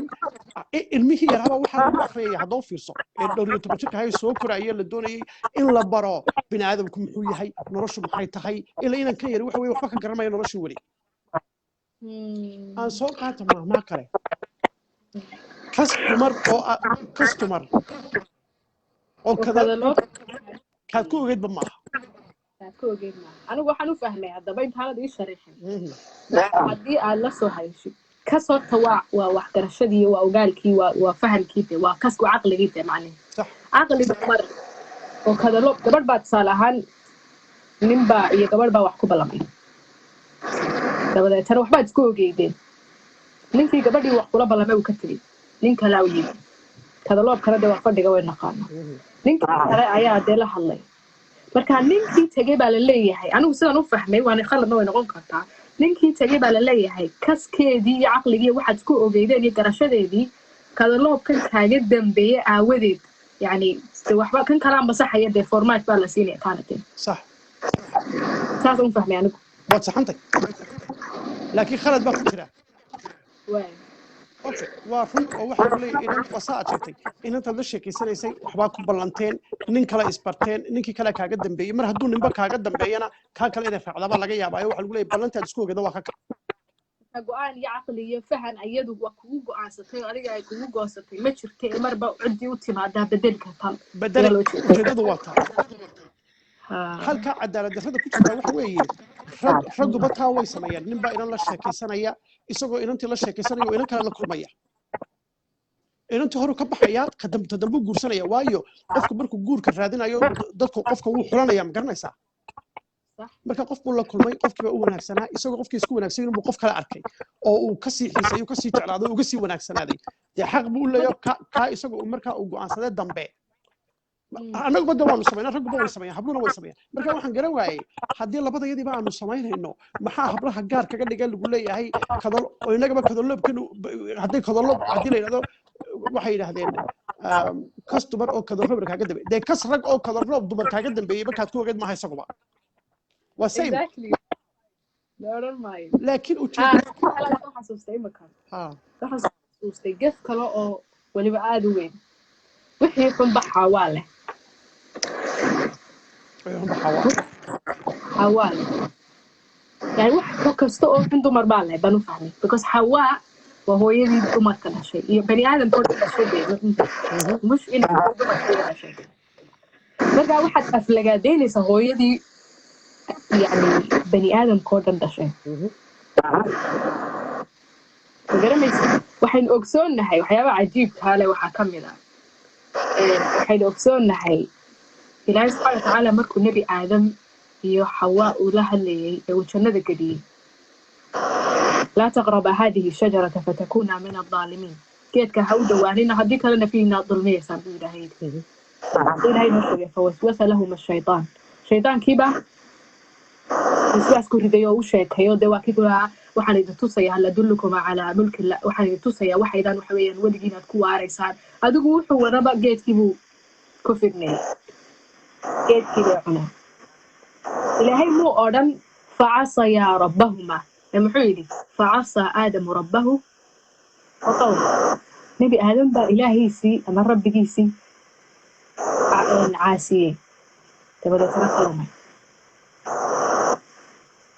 بس إلهي شنو كسارين وكيلها قلنا هبيضوا منها جميعا كبحت شنو نقول كدقة مركي إلهي سبحانه وتعالى عنانني مركي يا توبت كاني نبي آدم باتوبت كان عادة كسته أو قرآن كوتشرتا وحواء آدم كوسابسن إلهي وحو ذنبي قساري آدم مركري حواء موسو هذا القاضي والله مركو يري شيطان كان بها فوسوس لهم الشيطان مالكريو أي كوتشرتا حواء مرتب بني وحبالي إنه كشكي وحالي لها حواء يا بحالي لها خلطيو كغبح لي محالي لني يا بلنكي كغبح ديو أيضا دبدا تروتش بيسي شيطان كو كتير نوعاas oo Soomaaliyeed baa jirta I think halkaas waa sidaan u maleynay halkaas laga soo dheexday wixii xun baxaa waa leh bal aflagaadada ka weyn bal karo bal hadoo fiirso imka sida aad sheegtay yani waxa weey waxa la doonanayaa maahmaahda wixii xunba markuu yiri haduu ilaa wixii xunba xirsi waale ilaa xirsi buu gelin karaa xasan buu gelin karaa xuseen buu gelin karaa magac waa xaabay ku socotaa ma garanaysaa exactly xaawal laakiin uu gelinayaa ninkan maahmaahda sameynaya ayaa walaal markii hore la diyaariyay oo boqolkiiba boqol aaminsan de in xumaanta iyo waxa iska de maartay waxaan oo dhan dumarku leeyihiin waxaan aan rag waxaan lahayn marka wuxuu ku shaqeeyaa ku saleynaya maahmahdii marka qofku maahmaahda sameynayo maahmaahdu waxay ka soo maaxaysay ka imanaysaa maskaxdiisa waxa ku jira meel kale kama imanayso maskaxdiisina waxa ku jira waxaan aynu ka soo hadlaynay lagu soo koriyay intuu noolaayo dhan ayaa maskaxda ugu jirta marka tii un baa dib u soo noqonaysa waa kuwa yidhaahdaa physically jirkaaguna waxaad adigu tahay un waxaad cunto maskaxdaada iyo hab fikirkaaguna waa waxaad akhrido ama kolba wixii lagu soo marka qofku markuu halkaa taagan yahay ee ninku taagan yahay ana ahasda ee boqolkiiba boqol aadam sida dumarku ma inaysan hataa islaam mahmaa samee dee xaggina nu soo riixaya ilaa sidan baa tihiray marka yani mahmaa kale haddaan soo qaato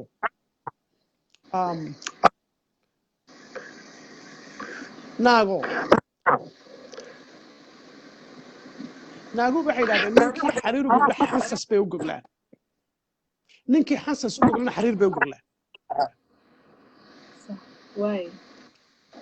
halkaa waxay uga jeedaan dumarka ninkii wanaaji ninka xariir haddaad u gogashada inta wanaajiso xansas bay kuu goglaysaa qodxa iyo balaayo waxaad ku fadhiisto adiga ku mid ayay kuu goglaysaa iyadu abaal male haddii aad xansas u gogasho qodxo u gogashay qodxahaasi mudaana xariir bay ku goglaysaa maxay dhiirigelinaysaa taasi tacaddi ha lagu sameeyo yaan loo naxariisaa ila waxa weeye haddaad ciqaabtaad wax u gogashada aad u gogasho ood dhigto way ku naxariisan haddaad laakiin wanaag u samayso iyadu kuu samayn maysa wanaagii yani waa wax kaba soo hor jeeda sidii bini aadamka ilaahay u abuuray bini aadamka maca xayawaanka maca maanta xayawaanku way yaqaanaan soo ma ogid qofka u naxariistiyo qofkan u naxariisan rabaayad markii bisada yar rabaayad noqoto aygu rabaayad noqdo wuu yaqaanaa qofka uu muxuu ahaa qofka u naxariisanaya ka kale marka maalin dhaweyto waxaan daawanaya nin shimbiro hadhuur siin jiro caawin jiray oo gabcihiisay fuushan yihiin garbihiisay fuushan yihiin kay caradi maayo way barteen way arkeen naxariista wanaaga ilaahay subxaana watacaala soo xayawaan iyo dad iyo cid kasta wanaag yani inaad qaabiliyad lahaatid oo marka lagu wanaajiyo aad wanaagii aqbalaysid oo naftaadii dabicinayso soo dabac iyo dabeecadii ilaahay dadka ku abuuray maaha maca noolaha kale maca mayanaanka iyo cid kasta de wax kastoo naf leh wanaagaasoo ilaahay kuma abuurin inay aqbalaan oo wax weeyaan ay si fiican uga falceliyaan marka soomaalida waxay kuranaysaa aygu gacanta wax siisa ma qaniino uu garanaya marka halkan maxay iyagu balaag siduu ilaahay nolosha u abuurayba intay bedeleen baa waxay yidhaahdeen baa halkii ay ahayd qofkaad u naxariisato naxariis baad isla ka filanaysaa qofkaad xumaysana xumaan baad ka filanaysaa waa sayta noloshu iyagu waxay yidhahdeen maya dumarku maaha sidaa dumarku waxa weeye iyaga marka la xumeeyo ayay wax wanaajiyaan haddii la wanaajiyana waxbay ku xumaynayaan miyaanay taasi ninkii dhalinyarada ha u sheegin habla abuse gare markaa ha u nixin hadda eeg marka haddii hablaha marka walaa lagaga hadhi laa caqli ma leeyihin oo sidan waxbay ahaan lahayd laakiin mahmaadani inantii waxaabay ku leedahayba haba wanaajin hablihii xaqiiqiyan xansas u gogol markaad xansas u gogasho ee aad ciqaabtaad u naxariisan weydo ayay iyadu xariir ku goglaysaa rag badan oo dhalinyaro ah dee ma aaminsana waxa of course oo ma jirto taasi laakiin waa wixii dhaqankeena ku jiray dad qaar baa aaminsan ilaa hadda oo kula waar dumarka looma naxo oo layskuma kibriye markaad saa u gashaabay mahmaahadan iyo ficilkii soomaalida ay halku gaadhay in nature ilaahay siduu nolosha u abuuray dhabta ahayd ee macquulka ahayd ee wax u naxariis baad ka heli doontaadii in hablihii hadda xayawaanka saa lama odhanoo ragga saa lama odhan waa hablihii oo keliya إحسان يرحمكم من في السماء waxaasoo dhan baa laga hor imanaya bale ilaahay subxaana watacaala maruu ka hadlayo waxaa la yaabsa dadka caqliyadooda iyo fikirkooda ayaa la hadlaysaa qofaan waxbaba kuu geysan oo xaaskaaga iyo guriga kuu joogta ayaa lagu leeyahay xansas u gogol markaasay xariir kuu goglaysaa it does not make any sense waxaad arkaysaa yani dabacsanaanta iyo wanaagga iyo isu naxariisashada iyo wanaag istusida diinteenna ayaa waxweeyaan boorinaysa soo garamaysid nabiga calayhi salaatu wasalaam maruu ilaahay la hadlayay oo kula hadlayay asxaabtiisa siduu ula dhaqmayo ugu manna sheeganayay fabimaa raxmatin min allahi linta lahum raxmad ilaahay xaggiisa ka timi ayuun baad ugu dabacday buu ku yidhi ilaahay walow kunta faddan qaliida alqalbi lanfaddu min xawlik haddaad mid adag oo kakan aad ahaan lahayd oo ku qayleen saxaabada lanfaddu min xawlik dhinacyadaada ka carari lahaayeen wuxuu ilaahay u sheegayaa nebiga inuu dabacsanaado oo si wanaagsan xataa hadalkiisa iyo qaabka ula hadlayayo maxaa la yidhaahaye body languagekiisa uu dabciyo buu ilaahay kaga hadlaya ayuu kala hadlaya soo garamaysa saasooy tahay muxuu ahaa fircawn se fircawn ma ahayn waa ninkii sheegtay ana rabbukum alaclaa anaaba rabka qulaa ya hamaan ibnini sarxan lacalii abluqu asbaab asamaawaati faadalica ilaa ilaahi muusa bal taala dheer halay dhiso intan koro ilaah hala sheegayo ilaah kale aniga ahayn ma ogiye aan soo arko ninkii heerkaa gaadhay markuu dirayey ilaahay nebi muuse iyo walaalkii haaruun markuu dirayey muxuu ku yidhi faquulaa lahu qawlan layinan lacalahu yatadakaru aw yakhsha hadal dabacsan oo jiracsan kula hadla lacalahu yatadakaru aw yakhsha waa intaasoo uu bal wax xasuustaayo oo dee naftiisu ay soo degtaayo uu cabsi dareemaayo ilaahiisa uu soo noqono waayo cidda saa waa fircawn waa ninkii taagnaa ana rabbukum alaclaa iyo guri halay dhiso taala halay dhiso aniga ilaah la sheegayo soo eegaya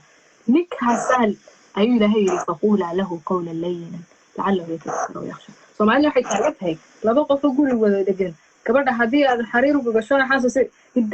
maskaxda bani aadamka caadiga ee wax kala fahmaysa ma qaadan karto moogta laakiin dadka aaminsan way maskaxdooda yamaankooda ay ku nagaatay marka ma u malaynaysaa inaynu inaku guryihii rogaynaba horta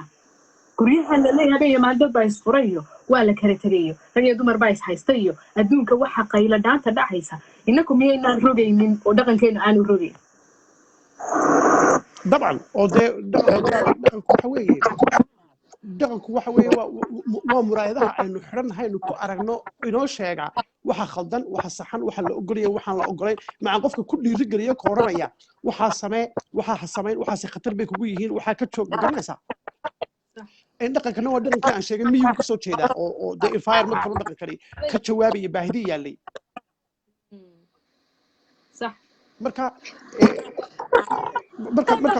marka saa ugu fiirsato xaqiiqiya waxaad arkaysaa in waxaan dhalinyarta loo sheegayo lagu leeyahayba ay tahayba in gurigii la dhex geliyo dab iyo cadaawadba baleeg waxay yidhaahdeen nin iyo naagtii conna maaha nabadna maaha horta taasi waa tan la yaabay laba qof aan conna ahayn sidee wada noolaanayaan dee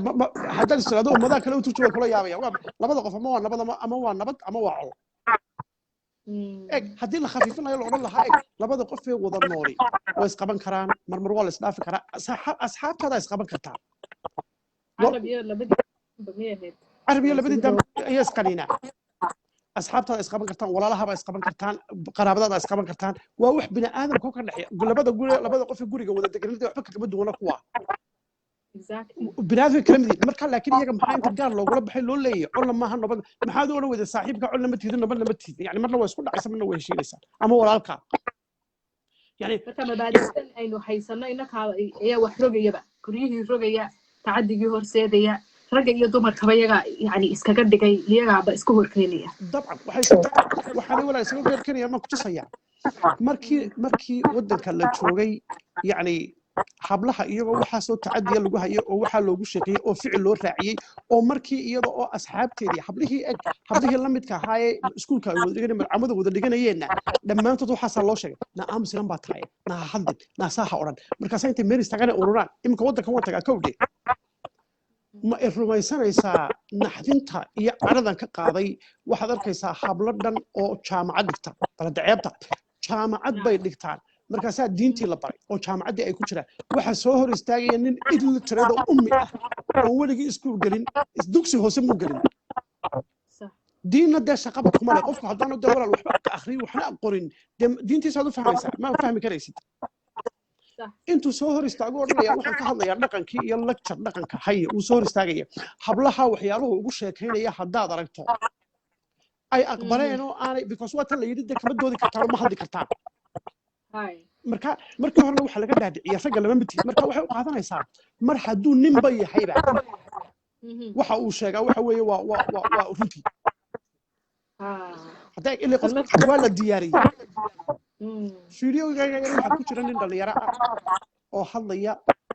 dadku la hadlaya lagu maqbal laakiin waan iska garto dhalinyaro iyo arday bay ahaayeen markaasuu wuxuu faaninayo dhaqankeenu inuu wanaagsan yahay oo dhaqamada adduunka ugu horreeya ku jira waxaan idinku tusayaa oo waliba dumarka sharaftooda iyo kaalintay bulshada ku leeyihiin Soomaali wax kaga sarreeya adduunka inaanu jirin ama ay yihiin dhaqamada ugu wanaagsan waxaan idinku tusayaa buri godob reebta bal ayaan darrada intaa leega ina haysata niman baa hor fadhiya dhalinyaro ah wuxuu leeyahay godob reebtuna waxa weeye marka nin soo dilaya wuu soo noqonayaa dee waad garanaysaa qabiilkiisii baa la baxsanayo dee meel dulmigii ugu hiirinaya reerkii qofka laga dilay markay ka daba yimaadaan reerkii ninkooda wax dilay waa la heshiiyaa waa la wada hadlaa magtii waa la kala qaadanaya marka inuu wuxuu leeyahay magtaa la kala qaadanaya buu yidhi haddii macaa ay waxba tari weydo cadhadu sii socoto waxaa la bixiyaa inantu maxay galabsatay markaa waataan soo wada inanta baa la bixinayaa reerkii wax laga dilay ee cadhaysnaa baa la odhanayaa inantana kaxaysta geelaana qaata inantii buu ninkii la tegey waayo su-aasha isweydiin taray markaasuu wuxuu leeyahay inantaa isagu wuxuu u sharaxayaa inantaasi waxay kala furatay laba reer oo aan sina u heshiiyeen oo colaada dhex mari lahayd inanta kala furatay ee yacni guushaa keentay labadii reer inay kala badbaadaan kaalin ka weyni miyay jirtaa buu yidhi waa nin dhalinyaro ah oo 2020 buu joogaa oo adduunku halku marayaanu arkayno oo weliba qof yaro reer magaalo u ekaa inanka dhib kale walaal ma haysato waxaanu eegin aanu isweydiin horta kaalay ila ilaahay quraanka wuxuu inoogu sheegay qofna qof kale dambigiisa ma qaado qof waliba dambi marka waxaanu mar kale soo hadal qaadin ninkii horta wax dileeyay Abdurrahman oo hadalka ka yar dhaxtalo telefonkaaga charger uu ilaali just in case weyntuuna ka go'in chargerka uu ilaali haduu si aan videoga inooga lumin okay chargerku bixawral marka markuu taa ka hadlay isagu wuxuu tusitaa laakiin waxaanu meesha ka saaray ninkii horta inta waxbay dishay dambi bay gashay maya halka ay dhig markaa ninkan wax dilay waliba ka soo qadninku wuxuu wax ku dilay waxa la yiraahdo kama wax ku dilay kama wax weey marka qofka uu kibirka wax ku dilay ee naftiisa lagu soo weerin maalkiisa lagu soo weerin xastiisa lagu soo weerin ee intuu iska yara cadhooda ama wax sameey qof dilo ninkan wax dilay baa ilaa dambiga geystay ama isaga hala dilo oo hala qisaaso ama magti hala bixiyo ama reerka ha saamaxaan inanta maxaa meesha soo galiyay gurigeeda joogtay reerkeeda caawinaysay halka ka shaqeynaysay maxaa meesha soo inanta baa la raaciyay isagii meeyay isaga halkaas u qoslay halkaas u jooga inantii waxaynu aragnaaba liano qofka markaad miisaanka bani aadamnimada saaraysid qiimo iyo sharaf iyo caqli iyo xuquuqaad ilaahay siiyay aad ku miisaamaysid oo aragtid qof madax bannaan oo ilaah yani khaaliq uu abuurtay markaas uu qiimo kula leeyahay laakiin haddaad u aragto alaab aad adigu leedahay buugan aniga leh haddaan ku siiyana anaa kara haddaan ku sii waayana anaa kara marka inanta aan beerka iska siinayo ee dad waxaan ku yidhi cadhaysan oo qofkoodii laga dilay aan siinayo beritoole kaba arkaya dhiiggii walaalkooda ama inadeerkooda ama inaabtigooda siday doonaan u abusaya waxaan u arkaa inay alaabtan oo kala tahay markaa waan bixinaya markaan doono haddaan doono yani qiimahay ku tusaysa halkii ka joogto qiimo yarida iyo liidnimaday ku tusaysa dadka waxay meedayeen inay qiimo soomaaliga qofka maxay kala badbaadisay inantaasi iyadii baad qiimihii ka qaadaya sharaftii طلبات ninkii ila iyadu dambiga geysanay ninkii dambiga geystay wax dilay meey walaashi oo guriga joogto waxba sameyn waad garan kartaa walaal marka loo geeyo hooyo iyo hooyadii iyo hablihii la dhashay inaan kala dilay qofkana waxa weey inta marka la guursado haday si sharaf leh oo ninka inta iyadu la shaqeysto la isfahmo reeriis weydiistaan si sharaf leh reerka haday ku soo qabto qadarin bay leedahay ixtiraam exactly laakiin inaan lagu socon ba anagu markii hore wasanka laga soo gudiyay oo maslaxaadna lagu siiyay macaamadu haday iswaashay dib u noqoto waxa weeye wixii ba bilaamaya caladii ba bilaamaysa marka inanka dhalinyarta ahi markuu taa ka hadlayay ayaa waxa igaga daran dhalinyar baa dhageysanaysay waxaan akhriyay commentiga laga bixinayay maca hablii baa waxay u arkaan ammaan waayo dadkii dhibaatadii waxay noqotay maca inamadii waa victim inamada ragga Soomaaliyeed badankoodu maaha dhammaantood yaalan isku wada darin dad badan oo wanaagsan baa ku jira waxaan arkay laakiin qaar baa inamadii walaal inamada laftooda baa u baahan in la xoreeyo iyagii baa victimisa iyagii baa dhaqankan khariban sidii loogu waday ee madaxa lagaga garaacayay oo waliba taa waxa u raacaya waxa la yiraahdo wax peer pressure baa jira society baa waxay ku leeyihiin waxa aanu aaminsanay haddaad ka hor timaado way ku maagayaan way ku caayayaan way ku aflagaadeynayaan dadkii baa lagaa faquuqayaa qofkuna markaa ma doonayo taa in lagu sameeyo wuxuu doonayaa keligii socod buu diidaya wuxuu doonayaa in iigadiisa waxaan la yidhaahdo hanka siduu u helo waa in la ammaana la yidhahdo al waa ninkani waa fariido sheeko yar baan kaaga sheekanaya barasharkii sameeyaan waddankan tegey niman waaweyn baanu sheekaysanayna meel baan soo fadhiisano markaasaa qabiilooyin iyo waxbaa laga sheekeeyey markaasaa isku jiri baanu ahayno markaasay yidhahdeen kaa iyo kaasoo markaasaan kudhi oo maxay ahaayeen oo miyaad garanaynin markaasaan kudhi ma ninkaaga intan leegay markaasaan kudhi ma garanayo mid yaroo meesha joogay ba u yeedheen markaasay ku yidhahdeen gabadha iyo hablo ma garanaysaa waa ilmo yaroo nin yaroo aad u yar markaasuu dee waxaanan weligayba maqal tiriyey kan baa kana kan baa ku xiga kan baa sidaa kan baa isku xidhan markaas intay igu qosleen ba aniga waxa lay saaraya lay tusayaa in cuqdad lagu geliyo inan kaa yari wuxuu garan waayay baad garan weyda maxaa kaa khaldan anna wax galaba maan odhanina kamama waarine waxaan ugu jawaabay yani waxaanay ogeyn des meesha ka taagan waxaan ku idhiba odayaashan la leeyahay waxbay dhaleen ee lagu sheegayo sheekh saaq iyo shaydaanood iyo hawiye iyo sheekh ciise iyo maba aaminsani bayna jiraan ma aaminsani way yimaadeen diin bay fidinayaan laakiin ilmay dhalinba abtirsiintan iyo waxna wax la samaystay halkaa markan istaagay baaba waxay arkeenba meel fog oo aan cidiba ka hadlaynan ka hadlayo xaqiiqiyanna wallahi ma aaminsan inay waxaan dadka dhaleen oo caynkan oo waa niman carab oo diin fidinayun bay haayeen sheekadu yaanay meel kale ila gelin waxaan ka wadaan walaalo barasharkaa lagu saarayo ayaa cuqdadu waxaa lagugu gelinayaa haddaanad abtirsiinta iyo qabiilka iyo waxa laysu yahay haddaanad kala aqoonin nacas baatay doqonoon dad kala aqooninoo waxba ahaynoo raggu sheekada la sheekaysanayninoo markaa qofkii cuqdad buu qaaday waxa la mida tacadiga hablaha lagu hayo haddaad kasoo horjeystaad diiddo markaasay ku odhanayaan waxaad ku hadlaysaa waa maxay dumarka caynkan ninkani xaguu ka yimi haddii taa lagugu taagi waayo meel kale kaa soo galayana ku leeyihiin feminismkii iyo wixii gaalada iyo waxay wadeen bad wadaa taa hadday kaa waayaan waxay ku odhanayaan hay-ado caddaanad wadatahay oo lacag kugu siiya waxan habeen iyo maalin mar laygu yidhaaho cilmaaniyad baa tahay iyo mar laygu yidhaaho caqlaaniyad baa tahay iyo mar la yidhaaho dumar xiiqsan jibbo way jibaysan yihiin ayaa lay soo galay waxaan ku yidhi dee qoraal dheer oo intaa dhar leeg kan dhaqankeenna dhodhodhodho wareedhe dhaqankeenani wixii wanaagsan ee uu leeyahay waa la haysanaya wixii khalada ee ku jira maa anzala allahu biha min sultaan gidaarkaasaynu ku dhufanaynaa maxaana daba wadaa ya markaan islaam baayo la-aantood ma ansaxaysa nolosheedu waa may dhaqankeenna wixii khaldan aynu iska tuurno heeryadan wixii saxsan aynu qaadano wixii islaamkeenna waafaqsan aynu qaadano wixii kale liita aynu iska tuurno weligayba awoowayaasheen iyo adeerayaasheen baa haysan jiray oo waxay diinta islaamku waxa weeyaan u timi say dadka ugu xorayso mar kasta oo qoom nebi loo soo diro innaa wajadnaa aabaa'anaa bay taagnaayeen aabbayaashee baa sida ahaan jiray marka aabbayaashana hadday sidan ahaan jireen dee ka xorooba diintan iyo shareecadan baan idin keenay tan qaata buu ilaahay ku yidhi innaa wajadnaa aabaa'anaa unbay taageen exactly waa halkay maanta soomaalidu taagan tahay weligeed baa awow lagu soo dhaqmi jiray dhaqanka soomaaliyeed ayaa waxba laga sheegi aniga awowgay 5aad ama 8aad fikirkuu haystay kuma khasbani maanta inaan haysto because noloshiisii ma nooli ma haysto mabaadi'diisii uma rabo inaan sidiisii u noolaado aniga awowgay baa haysan jiray ama adeerkay baa ku qanacsanaa aniguna qof ka gaara baan ahay sina qof ka gaara buu ahaa xilligiisii buu noolaa experiencekiisii iyo duruufihiisii buu la noolaa waxba aniga igama gedin midkaasaa la isla fahmi la'yi deetana dadka iyagoo xiiqsan oo jibaysan ayaa lagu imanaya markaan la rabin in lagula doodo oo si caqliyaysan ama diini ku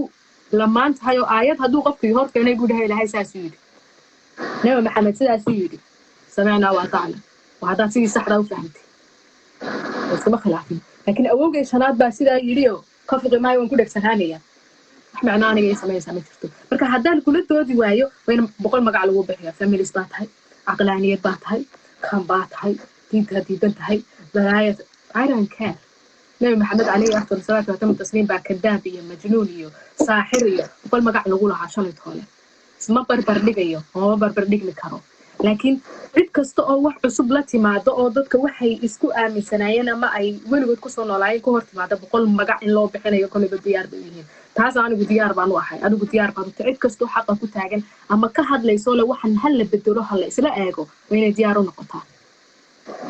ya marka adigaa ku wata hadalka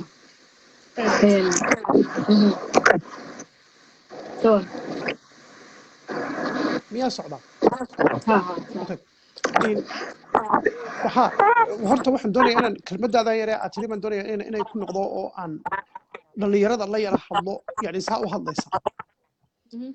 horta waxaan kala hadlayaa ragga Soomaaliyeed inta aan ka reebay ee kuma jiraan dadka waa in la kala reebaa dadka isku qada waa ceeb inta wanaagsan ee waxaan garanaysaa ee xaqii diinta ilaahay hablaha siisay garanaysaa iyagu way ka reebayeen kuma jiraan laakiin majority-goodu siday yihiin waxaan dhalinyarta doonayaa inaan u sheego horta in la isweydiiyo marka hore adigoon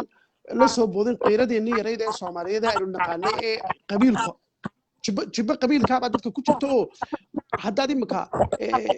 taabato meelaha qabiilka iyo waa tala boodo tii unbaa intay soo baxday ayay dabeecad ka noqotay meel kasta ka gashay markaas qofka israada xaq doonaba tabtii unbaa loo wada boodaya marka dhalinyarta horta waxaan ku oranayaa adoon boodin aan qofka waxba dee eedaynin adigoo waxba ogeyn oo qofka xaaladiisa waxba ka ogeyn aayar fadhiiso qofka aayar la hadal adiga su'aal isweydii wata xamdi waa inaan walaashaya aniga wada la soo xidhiiri kartaa su'aal caadi ah qofka weydiin kartaa adoon caytamin oo waxba kuwa ina caayay aniga ay caayina hadda waxaan u sheegayaa way saamaxay yiri fi aakhiraba because ana bulshada u soo banbanbaxay ana bulshadii la hadlay ana wax dhaliilay marka dhalishana weynadu diyaar godaa in lagu dhaliilo in mid ku caayo dhammaantii way idin furantay anigu Cabdiraxmaan Xuseen Daawud baan ahay ayadu way idin furantay aflagaadadeedu way idin furantay ifiya aakhiraba saamax bad wallahi waxba idin ma qabo way in talabaad walaal waxaan ku darayaa dhalinyarta waxaan oran lahaa waxaan isweydiinaynaa meesha taala waxa weeye hablahu maxay ka cadhaysan yihiin maxay rabaan horta hablaha su'aashaas muhiima hablaha anigu dagaalka waan kula jiraa kana nin dabcayo ka hadayana ma ihiyo Soomaali dhaqanna waan ka aqaan barashar yaroo qof la saaray iyo waxaana waan ka weynaado da'deedii ma ihi imika marka inabada waxaan u sheegaynaa inaan dhaahdo hablu waxay doonayaan inta hablood anigu aan la xiriiray xamdi ka mid tahay fadxiya absiya ay ka mid tahay muna ina la yiraahdo boqolaal ay ka mid yihiin waxay doonayaan inay ku leeyihiin waxaanu rabnaa xaqii uu diinta ilaahay ayna siisay anigu waan caddeynaya warkayga inan waliba waxay taagan tahay xaqa ayna siisay shareecada ilaahay iyo diinta ilaahay baan rabnaa anigu inanta ka baxsan xadkaas shareecada iyo diinta ilaahay waxay barnaysay ay hablaha siisay inanta ka baxsan anaga waxba nagama dhaxeeyaan waayo waa qof markaa diintii ilaahay xadkeedii ka baxay marka anigu xaq u dagaalamaya inaan diintii intaan seego oo haddana aan aakhiradaydii seego dee waxba maa faa'iidin anigu waxaa leeyahay xayndaabka diinta islaamka ilaahay soo dejiyey inanta ku jirta ee ku eg waan kula jiraa xaqa waan raadinayaa inan kasta oo Soomaaliyeedna waa mas'uuliyad ku saaran hadduu qofku ku yiraahdo niyo xaqii ilaahay isiiyay baan rabaa ee diinta ilaahay isiisay uu halaysiyo haddii lagu yiraahdo waa maxay waxaad ka doonaysaa meesha yaalla marka waxaad ka hadlaysaa meesha yaalla marka ma waxaad u dagaalamaysaa leedahay ma xaqii ilaahay laguma ogolay dad noqonaysaa inaad leedahay haddii marba inanta ku tiri xaqii ilaahay baan rabaa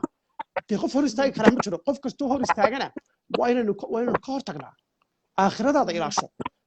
oday yaro halkan jooga iyo nin halkan jooga isku qabiiltiin iyo nin kale Soomaaliyeed barashar yaanu ku saarinoo yaanu adigu garaadkaaga iyo maskaxdaada gaarka intaad yeelato maskaxdana ciyaar ma aha waa wax awood ah waa wax adduunka inta leegsaa u dhistay ila aad arkaysaane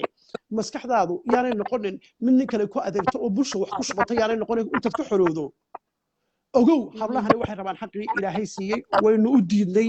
waynu ka duudsinay taasi way caddahay aynu siino umar anigu leeyahay diinta ilaahay waxay u ogolaatay haddii aniga xadka diinta laga baxo islaamka anigu dibaddan ka taaganahay inta warkaygu u cadyahay taasi waa koobaad nin wal iyo gabadh walbana waa mas'uuliyad saaran anigu saan qabo ta labaad ee meesha ku jirtaa waxa weeye dhalinyartii ragga Soomaaliyeed waxaan ku canaananayaa markaad hablaha ku leedihiin diintii baa lid ku tihiin ma adigoo nin Soomaaliyeed baa la diin difaacaya ma adigoo nin Soomaaliyeed baa diin ka hadli kara ma ninkaaga yidhi inanta muslimadda baa guurkeedu xaaraan yahay ayaa maanta diin la difaacaya ninkaaga maanta haddii ay walaashaa inta uu ina gabooye ahoo masaajidkaa jooga oo wanaagsan oo diin li intuu yimaado walaasha waa idinkaa wada gubaya waa kuwa gamcaa wada gogoyna youtube-ka ay ka buuxaan ma ninkaasaa diinta islaamka u hadlaya maanaad intaad ii dhimaaday leedahay diinta ilaahay baad difaacaya diinta ilaahay baad ka soo horjeedaa shareecadii ilaahay baad diiday amarkii ilaahay baad diiday inan baa la kufsanaya marka la kufsado diintu xalkii ka taagantay kufsiga waa idinka arkay culimadu way ka hadashaa gacantaa la goynaya ama ninka waa la dilaya waad la baxsanaysaan inantii ayaabad abaalgudubka ka dhigaysaa aad u guurinaysaa miyaanay shareecadii islaamka ka soo horjeedin hor fadhiisanayo intay 4 shilin kala qaataan xataa koob caana inantii dhibaatada loo geystay aan laga siinaynin halkii diinta islaamka laga saarnaa iyadii baa garacyalaya oo 150 magac ilaa iyo maalintii dhimanaysa la oranaya halkii diinta islaamka kaga taala ninkii baa insurance qabaliya lagu difaacaya berito la reerkood intay lacag yar dul saaran soo ururiyaan ay ka bixinayaan halkii diinta islaamka kaga taala diinta islaamka halkay kaga taala marka ilaahay subhanahu wa ta'ala aayatu rabbi ay yiri innal ladina yuharibuna allaha wa rasulahu kuwa ilaahay iyo rasuulkiisa la dagaalamaya حرب ودجالك ويسعون في الأرض فسادا دول كنا فساد لا دحساده markayna reer dhalay oo halka maraysa aad u tagto aad qaadiso aad kubsato aad xubnaheeda kala dantaasho hada doonta aad dishayn tadmeedkeedii aad bac ku ridayn halka ku tuurto ma fasahaad dhulka u haray oo adiga ku haray baa jira waa may ويسعون في الأرض فسادا أن يقتلوا بلا هيد وين الذين أو يصلبوا أما وين الذين صلبي waxa la yiraahdaa Soomaaliya nabi Ciise ay aaminsan yihiin crosska ilaa anagu waxaan aaminsanahay inuu samada joogo ilaahay baa inoo sheegay barruufi caylay yani insa loo xiro oo la gego si dadka kale ag maraya ay ugu cibta qaataan oo tuqadda caydihim wa arjuluhum min khilaaf ama gacmahooda iyo lugahooda si isdhaafay loo jaro aw yunfaw min al-ard ama dhulkan ay joogaan in laga eriyo oo aanay ku soo noqon nafsiga waliba culimadu waxay iska waafaqsan yihiin qofka wax kufsada ee wax dhibaateeya ee adduunka fasahaadiye in la dilo sababtoo haddii dhulka laga eriyo cid kale oo kufsanaya helaya intaynu aayadda ka tagnay oo afar oday isu keenay oo ay caawin ugu soo fadhiisteen oo culaamadii noo soo xidheen weligeed bay waxaan dhici jireen waa laga xaali jiray waxa weeye reer hebel 400 iyo 500 dollar inta lagu kala qaato hadii laba qof lagu kala qaato وقسم برب العزة إن أنا كوب على كذلين إن أنت لك صدق وفي إلهي بين كهرني وحكم كسرين كهرني وحين الدليني أو شبهان يمسكحان يعقلي أهم بقول دليني روح بني آدم أين حقي سلاك كده سامر كانوا سميني أين سلونا أكسني دقن كأنه صوماليات وحويان نبي محمد عليه الصلاة والسلام وحلوه شيء قبل بوا حدي وحكسر في قبيل بياد معروف واحد قبل يتروى لجور وريجد وحكوا أذكارتين رجي إن يدي قبل ده أحد لا يود غير كلا يقان كسور شيء ده قعنت الله شرو كسور شيء ده قعنت الله شرو زيد بالا صوتره وابن حب رسول الله نبي نزل عليه بجعل عليه الصلاة والسلام عليه الله سو هذا العدو نبوك مخليه ولكن من نبي الله أرنت ساعد عليه تودا سنة قدير كسي كسور شيء يودي نبي أنتو حماقي وجهكيسي وجهكيسي عصاري أيها وحولي لو أن فاطمة بنت محمد سرقت هدين فاطمة إن تيدين محمد أي وحد لحيد لقطعت يدها كعنت إذا انشر لها فاطمة أدونك وقلت على هدين وحد لحيد لقطعت يدها كعنت إذا انشر لها أبو النبي لا تقبل متجين به ما حدك إلهي مال لجي أيات كدودي سامبولي سيان حد إلهي مال لجي وجدوا دان وقبيل وجدوا دانه هدلاي مقع بلاد إذا كنا إنتينو آيات كيدا طورنا يوم مال استبقناي أيانو حالين رجع يجوال ولقيت بدع شركة أفر أضيض وخصم بعد سنة أجون كروالي إله بيننا نقون نبي جيسينا نقون وحويان وحينان أقول نصوصتي يا حديثتي وحول بدبر كأني كطورني تبدأ أنا وحين نسكت إنه إلهي إنك كعلم بدن هاي ودقن كأن ودين تبكم يمسين هاي أنتي كهذا الصانع ويكسر في دقن كونا بسنة سوماليا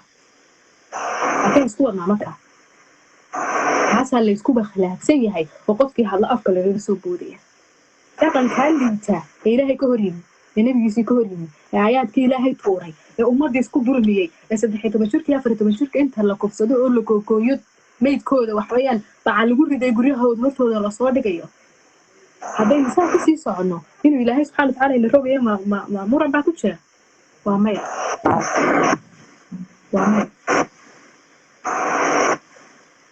لو أن فاطمة بنت محمد سرقت لقطعت يدها هذين فاطمة إن محمد أي وحد لهاي أنا قعنتي لشر لها أي النبي عليه الصلاة والسلام إنك لو حلوتين النوان الرجاء وين هبل بالك بس ولا يبدأ يشتري الرجاء كعم بقى قاعد يشتري محا ليس أفرق شنو هلا خلقاته تخديك تقول راسك كي ما نسى تاسا إلا حد لا يحي وح اسكون وافقوا إسلا قاعتها حكم في إلهي مفرنا وارحيرر ينقبتها هو حوين الإسلام كوافق سنين تهينو مال ديقانو ما كفرنا عنك ينتين إنك كبصلا والإسلام لعين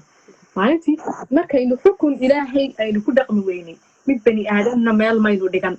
أول مرة إنه الدستور يو ديمقراطية يو وحنا القلبينو كنا يو كتاب كي آيات كان كودق بينين أينو مال دقناي أيام مركي ليدي حلك هني حلي ده هاي حير بالك هني حير كودين تو كسر كذا على نقطة ورا فكادين أنت دونتنا وات كودق ميسا أنت دونتنا وات كتيسا حيرك هذا برشلو أديجي كلام دين بوافق سنين وقاعدان إسا مركي دوم رسوا هذا القاعدان ودين تسران بايو كسر كذا عدو بعقل بالله ومسكح بالله وأركتي بالله وبقول يا فريت ممكن واتقانا وحديث النبي واتقانا أنت هالفليستين تلو قفوه حوسو قرقرين هو يقال إنك تسوق قادتين حرر عدق وأدقن جلسوين كمال بجتين هل كل يوم على دكتور أنت هسال ليس لا هي بتقول عايز سو وحلو وده أثوبين هي وضياش عدقنك وحلو أثوبين هي دقنك هليت وحلو أثوبين هي ويجي بيدع جرتي إن وجدنا آباءنا بين توسعتها كتني أنت السال ليس لا من سنة هي إنه رش وصوصاتها ولقيت لكفصان دونها ما له والبهوية كفصان هي أيه كفصان هي معوية كفصان بعمله بتحجنا دوتها صانيفة هذه ما تدا صين حيسة طولها إن بوحكرا ولا لجرا ولي مياد رجتي نوين أمانين رالي هذا أمانين دليرو أنتم مير صفر يستعيد شيء هي خلادات كدقن كسومالي دو كورن يدقن كسومالي دو مو وده وناكسلو خلادات كسولي مايا ومايا ووح هذا عجيب يعني ضحك كله وجهي لك هذا الدوني ما إلهي بقلبك يقطع عنيا لكن أنا كهر قف أورنا يدقن كأنه وحاسي وخلد لي هي نسكت هورنا ووحي خلد عين نسكت هورنا وحي صحانا إنه قادنا ما نعركن أنا بصراحة الحمد لله ما نعركن ولي أنت عن إلى سبالة وكل حضرين تحصل كل حلقة هذا ولي جاي قفي لا دقن كأنه صوبان oo dhaqamada adduunka ugu wanaagsan ee ugu horumarsan buu ku jiraa qof ilaa mooyaane qof ilaa waa dhaqankeena waxba ka khaldan oo qaladaad badan baa ku jira sida dhaqamada kale adduunkaba ilaa dhaqamada kale adduunku waxay horumareen dhaqanku waa waxaan ummadda hayo weeya dhaqankaaga haddii markaa sidii awowga u haystay haddaad tidhaahdo waan u haysanayaa halku awowgaa taagnaa unba taagnaanaysa marka waa maxay dhaqankii meelihii khaldanaa adduunyadii kale waxay sameeyeen way bedeleen waa laga guuray ولا هجاتي عدالة الردي بالله قصاري ولا قرحية وحي وناكسنا ولا هايستام قرنيسا إنك مركب محايا دل اللي يدهدو وحي وناكسنا دقيقة كنا كتير استعدوا يدا كورونا بقى أي نوع هايسنا وحي حن إدي خلادات كهذا كتير خلدنا أولي بخاصة كمان سهر جدا دينتي إلهي كسهر جدا أي نكسر وهلا جبورو ماي دودو بالله كل قيا سدا ويهاي بكسر بي معها فهمتي واحد بني آدم كله كبد بعديا مركب أنا وده كمان وش أروح نقول هذا سؤالها سان ويدي محايا هذا هو حرمر مركي أنت مركي نقطة عدالة توتالي مالي ودخل كسومالي عدالة كسو قلبا ديل كمركي نقطة بوب كمركي نقطة كوفسي كمركي نقطة وحانا كنت صيا بس صدق هذا هو وين أي حد ديل لجوا يو أمد دين تنوع صدق هذا هو وين اللي تقال طبعا أي كاستعجتي ماشى أبو أدق مركو قفكو حال كان أنتم مرو أمد ضباب اللوك يجع عم بالشرا markuu qofku wax ku sado waad iga sharaxay markuu qofku qof dilana reerku ka dilay baa gacanta loo gelinaya oo lagu leeyahay go'aanka idinku gaadha waxa reerka gacanta lagu galaya way cadhaysan yihiin way murugaysan yihiin moos waxa laga yaabaa inay badanka go'aanku gaadhaan in laba dilaba marka maxaa qofkii la tusayaa kareemadii inagoo dembiyadii adduunka marka la iska qabto ummaddu xasili jirtay haddii saddexdaa dambe ay faafaan ay qaalil caadi noqdaanna ummadda xasiloonida iyo horumarka iyo deganaanta uu ka lumo saddexdiiba waa anigii kusoo sharaxay anigu kilibkaygii si cadda ninka wax kufsada lama xidho inantaa loo guuriyaa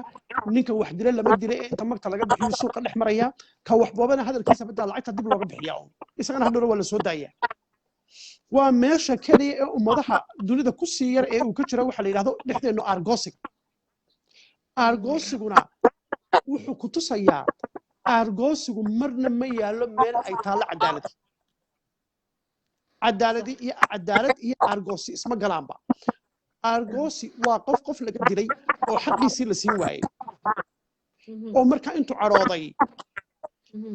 oo le dee xaqiigina layma siin ninkiina waa la dilay marka dee waa inuu wax sameeyaa isaguna ficil waa inuu sameeyaa waxaad ku garanaysaa alla baytarigii baan moodaya walaalo way iga soo yaray dhacaya way iga soo yaranaya dhib male laakiin waxa beri baa suugaanta soomaalidu de waxay noo sitaa taariikhdii ma garanaysaa ummadihii hore ninbaa intuu nin laga dilay ayaa la warwareejiyey magtiina waa la siin waayey reerkii bay u tageen gabay buu tiriyey waxa ku jira wuxuu lahaa noo soo dadaalo xaqii daacad nagu siiya haddii kale se dib u laabanaya duuga balandhowr wuu dhaaranaya noo soo dadaalo xaqii daacad nagu siiya dee xaqa iyagii waanu lahayno magtii waanu ogolaanay na siiya haddii kale se dib u laabanaya waanu noqonaynaaye duuga balan wixii dhaca suga markaa waxa weye waxbaanu dilaynaa annaguna waa argoosi argoosigana waanu naqanaa aabihii adeerkii walaalkii dadkaas maxaan ka wadaa markaa yacni cadaaladdii halkaasaynu ka taagannahay kow horumar markay noqoto bal hadda dhaqankeena ku tusaya horumar markay noqoto nolosheenna intaynu noolay qalab maanta aynu soo saarto soomaali soo saarto irbadda ha noqdee oo adduunku munaafacsado adduunku inala qaybsaday haba yaraatee ma jiro fikrad cusub oo aynu soo kordhino dhaqaale iyo political science hadday noqoto iyo hadday business noqoto oo adduunku inala qaybsaday la wuxuuda baynu isticmaalaa marka maxaan ka wadaa dhaqankan haddii la doonayo in diinta xuquuqdii diinta bini aadamka siisay in la helo haddii la doonayo waa in la karbaashaa meelaha khaldan ee cultureka marka iridaha la jabiyo shareecadii markaa way furmaysaa because shareecadii isagaa ku dayran oo ku xidhan waxaana walaala aniga iigu filan oo anigu aanan marna nin soomaaliyeed in yar mooyaane nin soomaaliyeed diin uga dhagaysan culimadeena iyada kuma jiraan laakiin waxaan ka hadlayaa shacabka caadiga ah oo ilaahumaad 8 jir ahaatid 8 jirkaaga soomaaliyeed ee maanta taagan inan muslimada ayaa guurkeedii xaaraan yahay iyo inankii masaajidka igula tukanayo gabooye diin wallaahi inaanan ka dhagaysan anigu waan dhaaranayaa siyaasi ma ihi wallaahi inaanan ka dhagaysan oo wallaahi inaanan tala ka qaadan oo inaanan waxba weydiin intuu taagan yahay inan muslima baa guurkeedu xaaraan yahay de maxaa aqligaasaaba ilaahay baabad ka hortaliye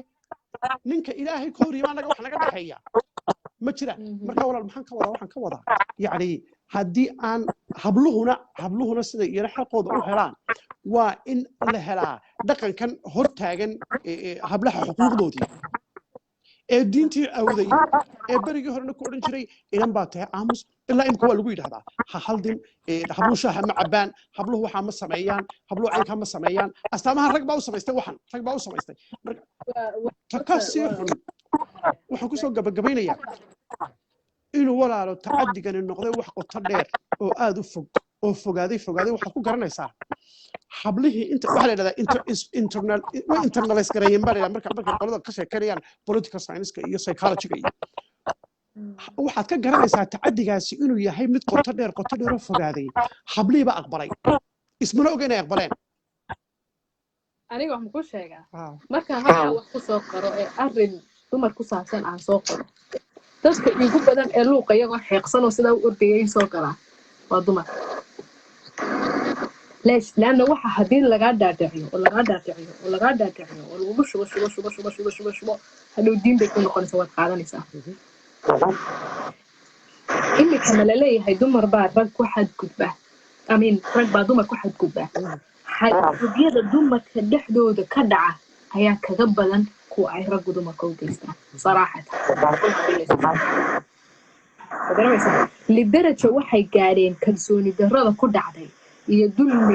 dulliga ay aqbaleen waxa gaadhay heer gabadh imika adag ku tiraho naayaa heblaayo dhag naftu way ka dhacaysa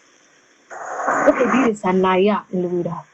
waxay doonaysaa wariyaa inaad ku tira marka gabadh la ammaanayo laleeyahay gabadhaas waa gabadh fariida waxaan ku dhahadaa nima waad yaabaysaa gabadha waa gabadh raga lagu leeyahay war waaba gabadha maxaa rag ka dhigay dumarnimadeedu miyayna ku qurux badnayn waa naag ka tagtay haddaad tiraa maxaa dhibaatay ku jira ninka markay caayayaan dumarka waxay dhahaan khasara galgara soo xidho nin ma tiitay naag yahow naag baa tahay iyagii baa qaatay iyagii baa waxay inay naagnimo dulli tahay in haddaad ku tiraha waryaa heebu ku leey laakiin naayaa imika n-wordkii imika ay madowga maraykanku ka xanaaqi jireen nigagii oo kale noqotay exactly ayaa haddaad tiraho hablaan naftu ka dhacaysaa group baan waxaan weydiiyey su-aalaha intaasoo uga soo galay naayaa macayba maxaa waacay waxaa ku bal mid keliya waxaad isiisaa arrin logica oo maskaxdayda iyo caqligayga geli kara oo naayaa ay caydu tahay waa iska eray dee khaldan weeye yaana naagaystay oo miyaana naagahayn yaana naagaystay what do you mean ruux baad tahay dumara badig baad tahay qof dumara baad tahay naayaa maxaa ku jira okay haddaad tiraho okay heblaay haddaad magacayga garanayso heblaay magacayga igu wac okay haddaad sidaa door bidaysid laakiin naayaa maxaa liiday waryaana sharaf u yaala dhaqanku ku qotoma naag baa tahay baa lagu odhanaya bad naag baa dumarka waryaana waa naaga saddexayaa tahay baa la leeyahay marka nin dee cay loo dhammaynayo markaad leedahay marka internalized misogyniga dumarku iyagaa iskaga daran raggaba waxaasna waxa leh dhaqankaale dhaqanka ayaa la cogsanaya there's nothing wrong hadduu qof igu yidhaho naayaa xamda wax kalaba ku jiraa ma jirto naayaa waa lagaa dhaadhiciyey markii lagaa dhaadhiciyo waa iska qaadatay waad iska raacday ismabaad weydiin waxa ma khaladba ma saxba ismabaad weydiin waad iska qaadatay marka naayaa xanaaqdaa waa offensive waa erey khaldan sagarameysid weliba waa laysii dhaamaa soomaalida reer waqooyigu naayaa haddaad tirahayd naftaa ka dhacaysa naayaa erey caadiya u yaqaanaan waxaan xasuustaa maalin baa waxaan dhegeysanayna muxaadaro sheekh reer koonfur soo jeediyey naayihii nebiga buu yidhi way naxay dadkii allah bismillahi raxmaan raxiim maxaa u diiday dumarkii nebi waxaad arkaysaa marka lagaa dhaadhiciyo lagu dhahan ereyga naayaa waa cayb waad iska qaadanaysaa isma weydiinaysa waxaa maceeba macayba saxba ma khaladba maxaan u aaminsanay waxaas inuu khalad yahay maxaan u aaminsanay waxaas inuu sarreeyo maxaan u aaminsanay waxaas inuu hooseeyo because waa lagu yeedhiyay yeedhiskii baan iska qaadanay annaguna marka dhibaatooyin fara badan oo noocaasa ayaa jira oo la iska arrintaa aad tiri imika habluhu shaaha ma cabaan waxaa jiray berigii hore reerku iska ahaayeen reerku reermii ma ahaayeen يعني sonkortu way ku yarayd inta magaalada la qabtay sonkor la soo qaato gurigana inta badan yaa u badan dumarka u badan oo dumarkii carruurtiiba la joogaan waxbay karinayaan si aanay sonkortu si fudud ugu dhammaanin waa in maskax la keenay geedka hoostiisa la fadhiistaayo la yidhaahaa sonkortaasi inta ugu badan inahayn karto waa inaynu qaanuun ka soo saarnaa laba shay ha la isku xidho habluhu shaaha ma cabaan digaraal sidaa noqonaysa ganaa ka noqonaysa hablaha sidaa yihiin marka yaana shaaha cabin waa taktiik dhaqaale weeyaan sonkortaasi ay u raagsan reerka u hayso ayaa loo yidhi habluhu shaaha ma cabaan there's nothing wrong haddii qofku shaaha cabiyo hadduu kafeega cabiyo hadduu sharaabka cabiyo qof yidhi anaa shaaha iska daynaya waa isagay u taallaa laakiin shaaha ma cabaan ma anzala allahu biha min sultaan marka waxyaabaha dhaqanku inoo yeedhiyo oon iska qaadanay iska aaminay ayaa jira أنا دويت فيديو يربع سوق اليوم كسر وعصر جيت وليتك وسام بحليسي ورجعت كغيرين لما تسجرين حانو مركي حور كليه لما تسجرين نيكو هدو أنا حور لا تستيد وحزرنا يا هدو تريض ويرو أكو حدا وقفت ما يدا إيمانه سعادي سعبت محاكو جرا حنبي عليه الصلاة والسلام وحن مقلني كبدي يسهل كي شراب كعبتو هالكو أفكس هارتوس أي ساري شري وصلت ده هالكي كبر مكروري شري وحبي ولا قيبسن شرون عند شرين حاقف كان هير كان أوردن جالسية أو كوب هاد وحكو عدو كوب كدوان هكو عدو طيب ودغن باو هذا دعيه وكو آمن سيء وين تقف كان special treatment على ضد كانتها وصدا خاص كعاد ولا دقنتها كان عاد صدا على ضد دقن باك قوي لكن حياتك صاريسن يحصلنا كسريسن نعم anigu shakhsiyan dadku waxa laga yaabaa markaan hadlayo inay si ahaan oo rag bay ka soo horjeedaa anigu waxa la gabadha kaliya hooyaday dhashay wiilal baa la dhashay inta badan madaxay saaran yihiin walaalahay waan jeclahay qof kasta oo muxtarama oo dumarka Soomaaliyeed iyo dumar oo dhan si caama u ixtiraamana madaxay saaran yihiin anigu dulmiga ma ogoli dulmiga ku salaysan qofka jinsigiisa xidigiyo lab ma ogoli walaalkay baanan ka ogolayn aabahay baanan ka ogolayn awowgay baanan ka ogolayn adeerkay baanan ka ogolayn caalimka iyo wadaadka iigu weyn xaafadan deganahay baanan ka ogolayn garanaysaa intaasaa la isla fahmilay intaas ayaa la isla fahmilay inay reeruhu is ixtiraamaan oo dad muxtaramiina oo isjecel oo madaxa isku sita oo qof kastaba qofka kale xuquuqdiisa uu garanayo oo sharaf iyo karaamo wax weeyaan xuquuqda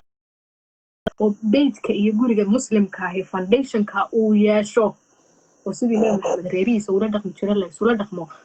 خيركم لأهلي وأنا خيركم لأهلي اللي سولا دقمو هيانا نقول أهل السنة وحين انت كسو هلا دقم في سو يريو يلا سو دو بقى اللي يصيرها على غير على عيمة حلا يجردو مقالني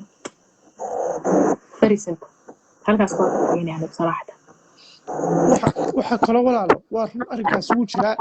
waxa kala ku daraya in arrinkan ka hadlaya laakiin in yar bal ka horreysiinaya baytariga way ka sii dhacaya hadduu iska socdo hadduu baktiyay yani wali sii wadi doonaa programka insha Allah ha baktiyay sababtoo waxaad u baahan tahay videoga inaad save garayso insha Allah marka ya walaalo maxaad ku soo koobaysaa marka horta waxaan ku soo koobayaa ka baxay maalin dhowtaa Facebook waxaan ku soo qoray qodobka aad ka hadlayso bas waxaan idhi haddii nin aan ku idhaahdo waxa ka muuqda astaamihii dumarka dagaal buu ka xigaa markuu ugu yaray waxay tamaya ama uu dagaalamaya haddaan laakiin inaan ku idhaahdo waxa ka muuqda astaamihii ragga ama raganimaad leedahay dumarnimaad leedahay nin hadda ku tala wax dhaqaya haddaad gabar ku tiraahdo raganimaad leedahayna farxad baabay dareemaysaa maalintaas oo dhan riyaaq bay ku jirtaa waa kalmad markaa dadka aan ku tusaayo khaladka ku jira cadaaladdeena waxaan ku soo gabagabaynayaa waxaan walaal aynu ka hadlayno dhimo wuxuu ka soo jeedaa dhaqankii miyiguna wuxuu ahaa nolol ay ku noolaayeen dadkeennii hore oo adag oo meel adaga oo biyo ku yar yihiin oo baadku ku yar yahay baadkuna waxa weeye waa caleemi dhirtii iyo xayawaanku cunayeen waa meesha xoolihii la dhaqan jiray inta yare beeraleyda marka laga reebay dadka xeebaa degan dad geelay bay ahaayeen geelu wuxuu ahaa xayawaanka waxay u xusheen isaga wuxuu ahaa waa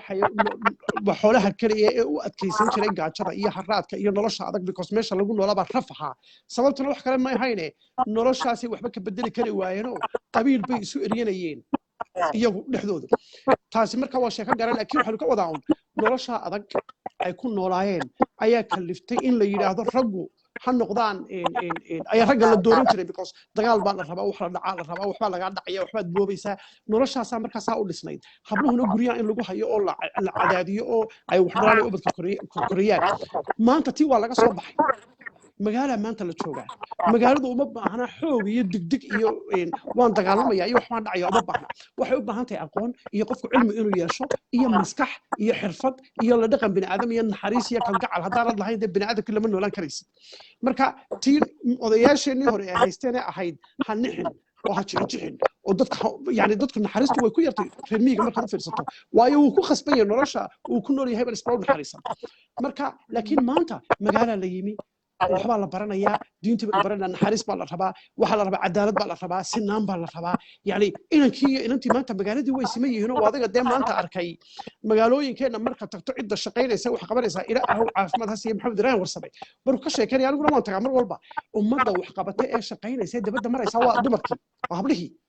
inta fadhidee baabaaday jaad cunaysa ragga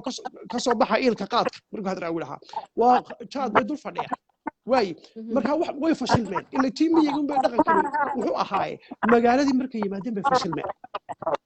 oo qaad u fadhiisteen oo baabe habliina weligoodba kaalintooda way ka soo baxayeen iyagu maxaa markaa ka wadaa dhaqankaasi miyi buu haayo oo ka jawaabaya baahidii miyi taale magaaladu nimiye kama jawaabayo magaalo waa in kii magaalada ka jawaabaya aynu halaasay loo sarfaysno taasina maxay imanaysaa inankii iyo inanta ilaahay intuu siiyey ee xaqu siiyey inaynu siino hablaana waxaan u sheegayaa ninka Soomaaliyeed inama alxamdulillah horta wallahi meelo badan aan dubay waxaan ku farxay dhalinyaro fara badan oo wax bartay oo dad reer magaalo ah oo aqoon leh wallahi way ku wada amaanayaan haddaan maca comment ku soo qorin ku aflagaadeen maayo waxaad arkaysaa inay leeyihiin waa saxniyo waa qalad shan arkayno marka horta taasi yidiilo weyn iyo waxay gelisay wax badan hablaha majority-gooduna ma ogola inta yare soo hadhay waxaan leeyahay dib intaad u yara fadhiisato waxaad ka fikirtaa odayga kugu yidhi qof muslim anigu kelmaddaa waan ku celcelinayaa way igu weyntay inan muslimada ninka guurkeeda xaaraan ka dhigay oo inan muslima kugu gabooya la yidhahdo guurkooda waa xaaraan wallaahi bilaahi tallaahi intaasaa kugu filan inaad xidho albaabkiisa nin caynkaa ku yidho ilaahay ka soo hor jeestay oo nabiyullaahi maxamed calayhi salaam ka soo hor jeestay ma qofku yidhi qofkani guurkiisu waa xaaraan ilaahay buu ka soo hor jeestay nin ilaahay ka soo hor jeestay inaad wax ka dhagaysataaba adaabay dembi kale kugu noqonaysa marka wuu ku imanaya markaasuu qoraya in gabayo waxaa lagu sameeyaa waa khalad insaan ilaa waa khalad afku ka leeya waxaa laaliya wax ka jira ma jira haddii maanta walaashii lasoo doonto ninka ugu horreysa xabadda qaadanaya ama dagaalamaye ninkaa yara muslimka ahee xalaasha ku guursadaya ay u bannaan tahay waxaad arkaysaa walaalo qof gaala oo caddaana ama madowa soo islaamaya waa la siinaya gaalaaba imika la siiya markaasoo dhashaa war qofkan maxaad ku siisay caddaanka ahee isugule wuu soo islaamay oo inankeenni halkan noo jooga walaalkeen ahay isku afkiiyo isku dhaqanka ahayn isaga maxaad ugu diiday ma ninkaasaa doonaya anigu maanta inaan raaco oo uu yidhahdo wax baan kuu sheegaya ma ninka maanta gaajada iyo silaca iyo balambalka iyo waxay ka tageen waa kuwa odayaasheenii hore haddii lay sheego xabad wanaaga dowlad dhaqaale business technology horumar maanta haddii layna soo weeraro wallaahi alcadiim been ku dhaaran maayo inan yaroo 18 jir hadda waa inan oo diyaarad wada ayaa wallaahi intay kuu timaaday ku rushaysa Maraykana ama Ingiriisa ama Yuhuuda ama Faransiisa maxaad ku fiiqaysaa iskaga qabanaysaa ninka Soomaaliyeed raganimada iyo waxa sheeganaysa xagee kaaga timi waa layna quudiyaa wax allaaliyo wadanka yaala dabad bay looga yimaada maalin dhawto basashiga wadanka ka goday waa la cabaadayo waxa lahaa oramadii baa kacdo basashi bay naga goday ayaan daradayna haysataa waxaana waxa ila galiyay waa oday dhaqameedkan khariban ee ina kala qaybiya aniga igu yiri inanka Soomaaliyeed ee walaalkay dhalinyarada jaamacadda aan wada dhigano hal ama igu la hadal laakiin ha aaminin barilah bad ku dhashay halkan uu gamcays qabsan la waar ha noo sheegay ha noo dhan xisaabiin muxuu ina kaliigu sameeyay وني رفيع عن رقم له أخلاق له دين له دمير له لا هيك قبيل تهين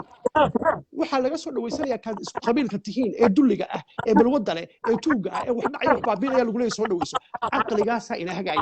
ما الصعون عيق عقل جاس وأنا عقل جهبلا ساو بابي مركان أنا يطلع حلا يا حي وعقل جي قضية شيء برش ريال وصارت مسكح هذا ضيين نقول مقل نقول لي حي يعني طبعا مصباح يلا فور المصابير ما قاعد يون نقول أيوة أبوك كده هون حرستين مدحومها كم ركعة يعني مع وساقات نبى سيدا مع وساقات نبى ما ليه يحرق أيام ضريع عيبك بطي إنه نخير كاهن تكوي ماده وحكوا شبطه ومن مدح حكوا قالوا كل أكل نوا جبوي كانوا دبر تعدي كسمة قرمين كحلو بين أوحد لأن يرى in allaale inta odaya dhaqameedyada waxa la yiraahdaa ayna hor socdaan cumaamada aan cadaalada ku dhisnayn ayna hor tuurayaan ee inagu garbaduubayaan qabiilka ee ay diintii ka soo horjeedaan ee waxa weeyaan xaq darro ay ku xaqooyaan ay leeyihiin waan ku garnaqaynaa in allaale inta ninka dhalinyarada ee 30 jirka iyo 35 jirka iyo 25 jirka iyo la leeyahay siyaasad maad gaadhin oo ilaa 70 aad gaadhin mooyaan daluma aqalka laga fadhiyo mooyaan ما كحروبي نساسين أهانينا. الحمد لله ولا بيتنا بعد عيين سيف قرينا واربعة. أوكي سيف قريت هذا وفيديو. أول ما نستمر فينش بان تابني أمريكا هرسا معها. تابني سانتن شير بعد ورنيسا. فينش يشير بابي هيا ولا روي قايا ضدك كوتش لو ولا سلام يا لما أنت ولا سلامتين وين وضع هالدينا ديسكشن وياه قفكي يعني فكرة الدوان هيا أين وضع أين وضع هذا الله قف خلدنا يا وجرا عيتنا قف برقادور يا وجرا وحما يا الله شيغنين وحما يا الله أورنين يعني فكرة عصبي مركي مادام بيوحد يسكن ليهين مركا عيبنا معها وولكن وولاشين داية وحبينا ميليان ويرع على حلي وحلا جاي بس كعلي يربقاتي سود وذا نلاني مركا وين وذا حلينا عدالة ما الله رباعي حبلها حق وذا حلا سي أنا ولا بوسيش كي جوان عدينا يا anigu waan u dagaalamayaa noloshayda inta ka hadhay siyaasadda ma socdo xiro ma socdo mas'uuliyadu ma socdo wallaana u soconin wallahi intaan u socday ee inta noloshayda ka hadhay aan ku dagaalamayaa hablaha xaqooda godkaan ku galaya hadda 9 gaarayo iyo hadii la igu dilayo hablaha xuquuqdooda iyo gabooye reerka la yiraahdo wallahi suugaanteeda iyo maamaha iyo buugtan qoraya wax kale ma noqonayaan aniga inta igu kaalaya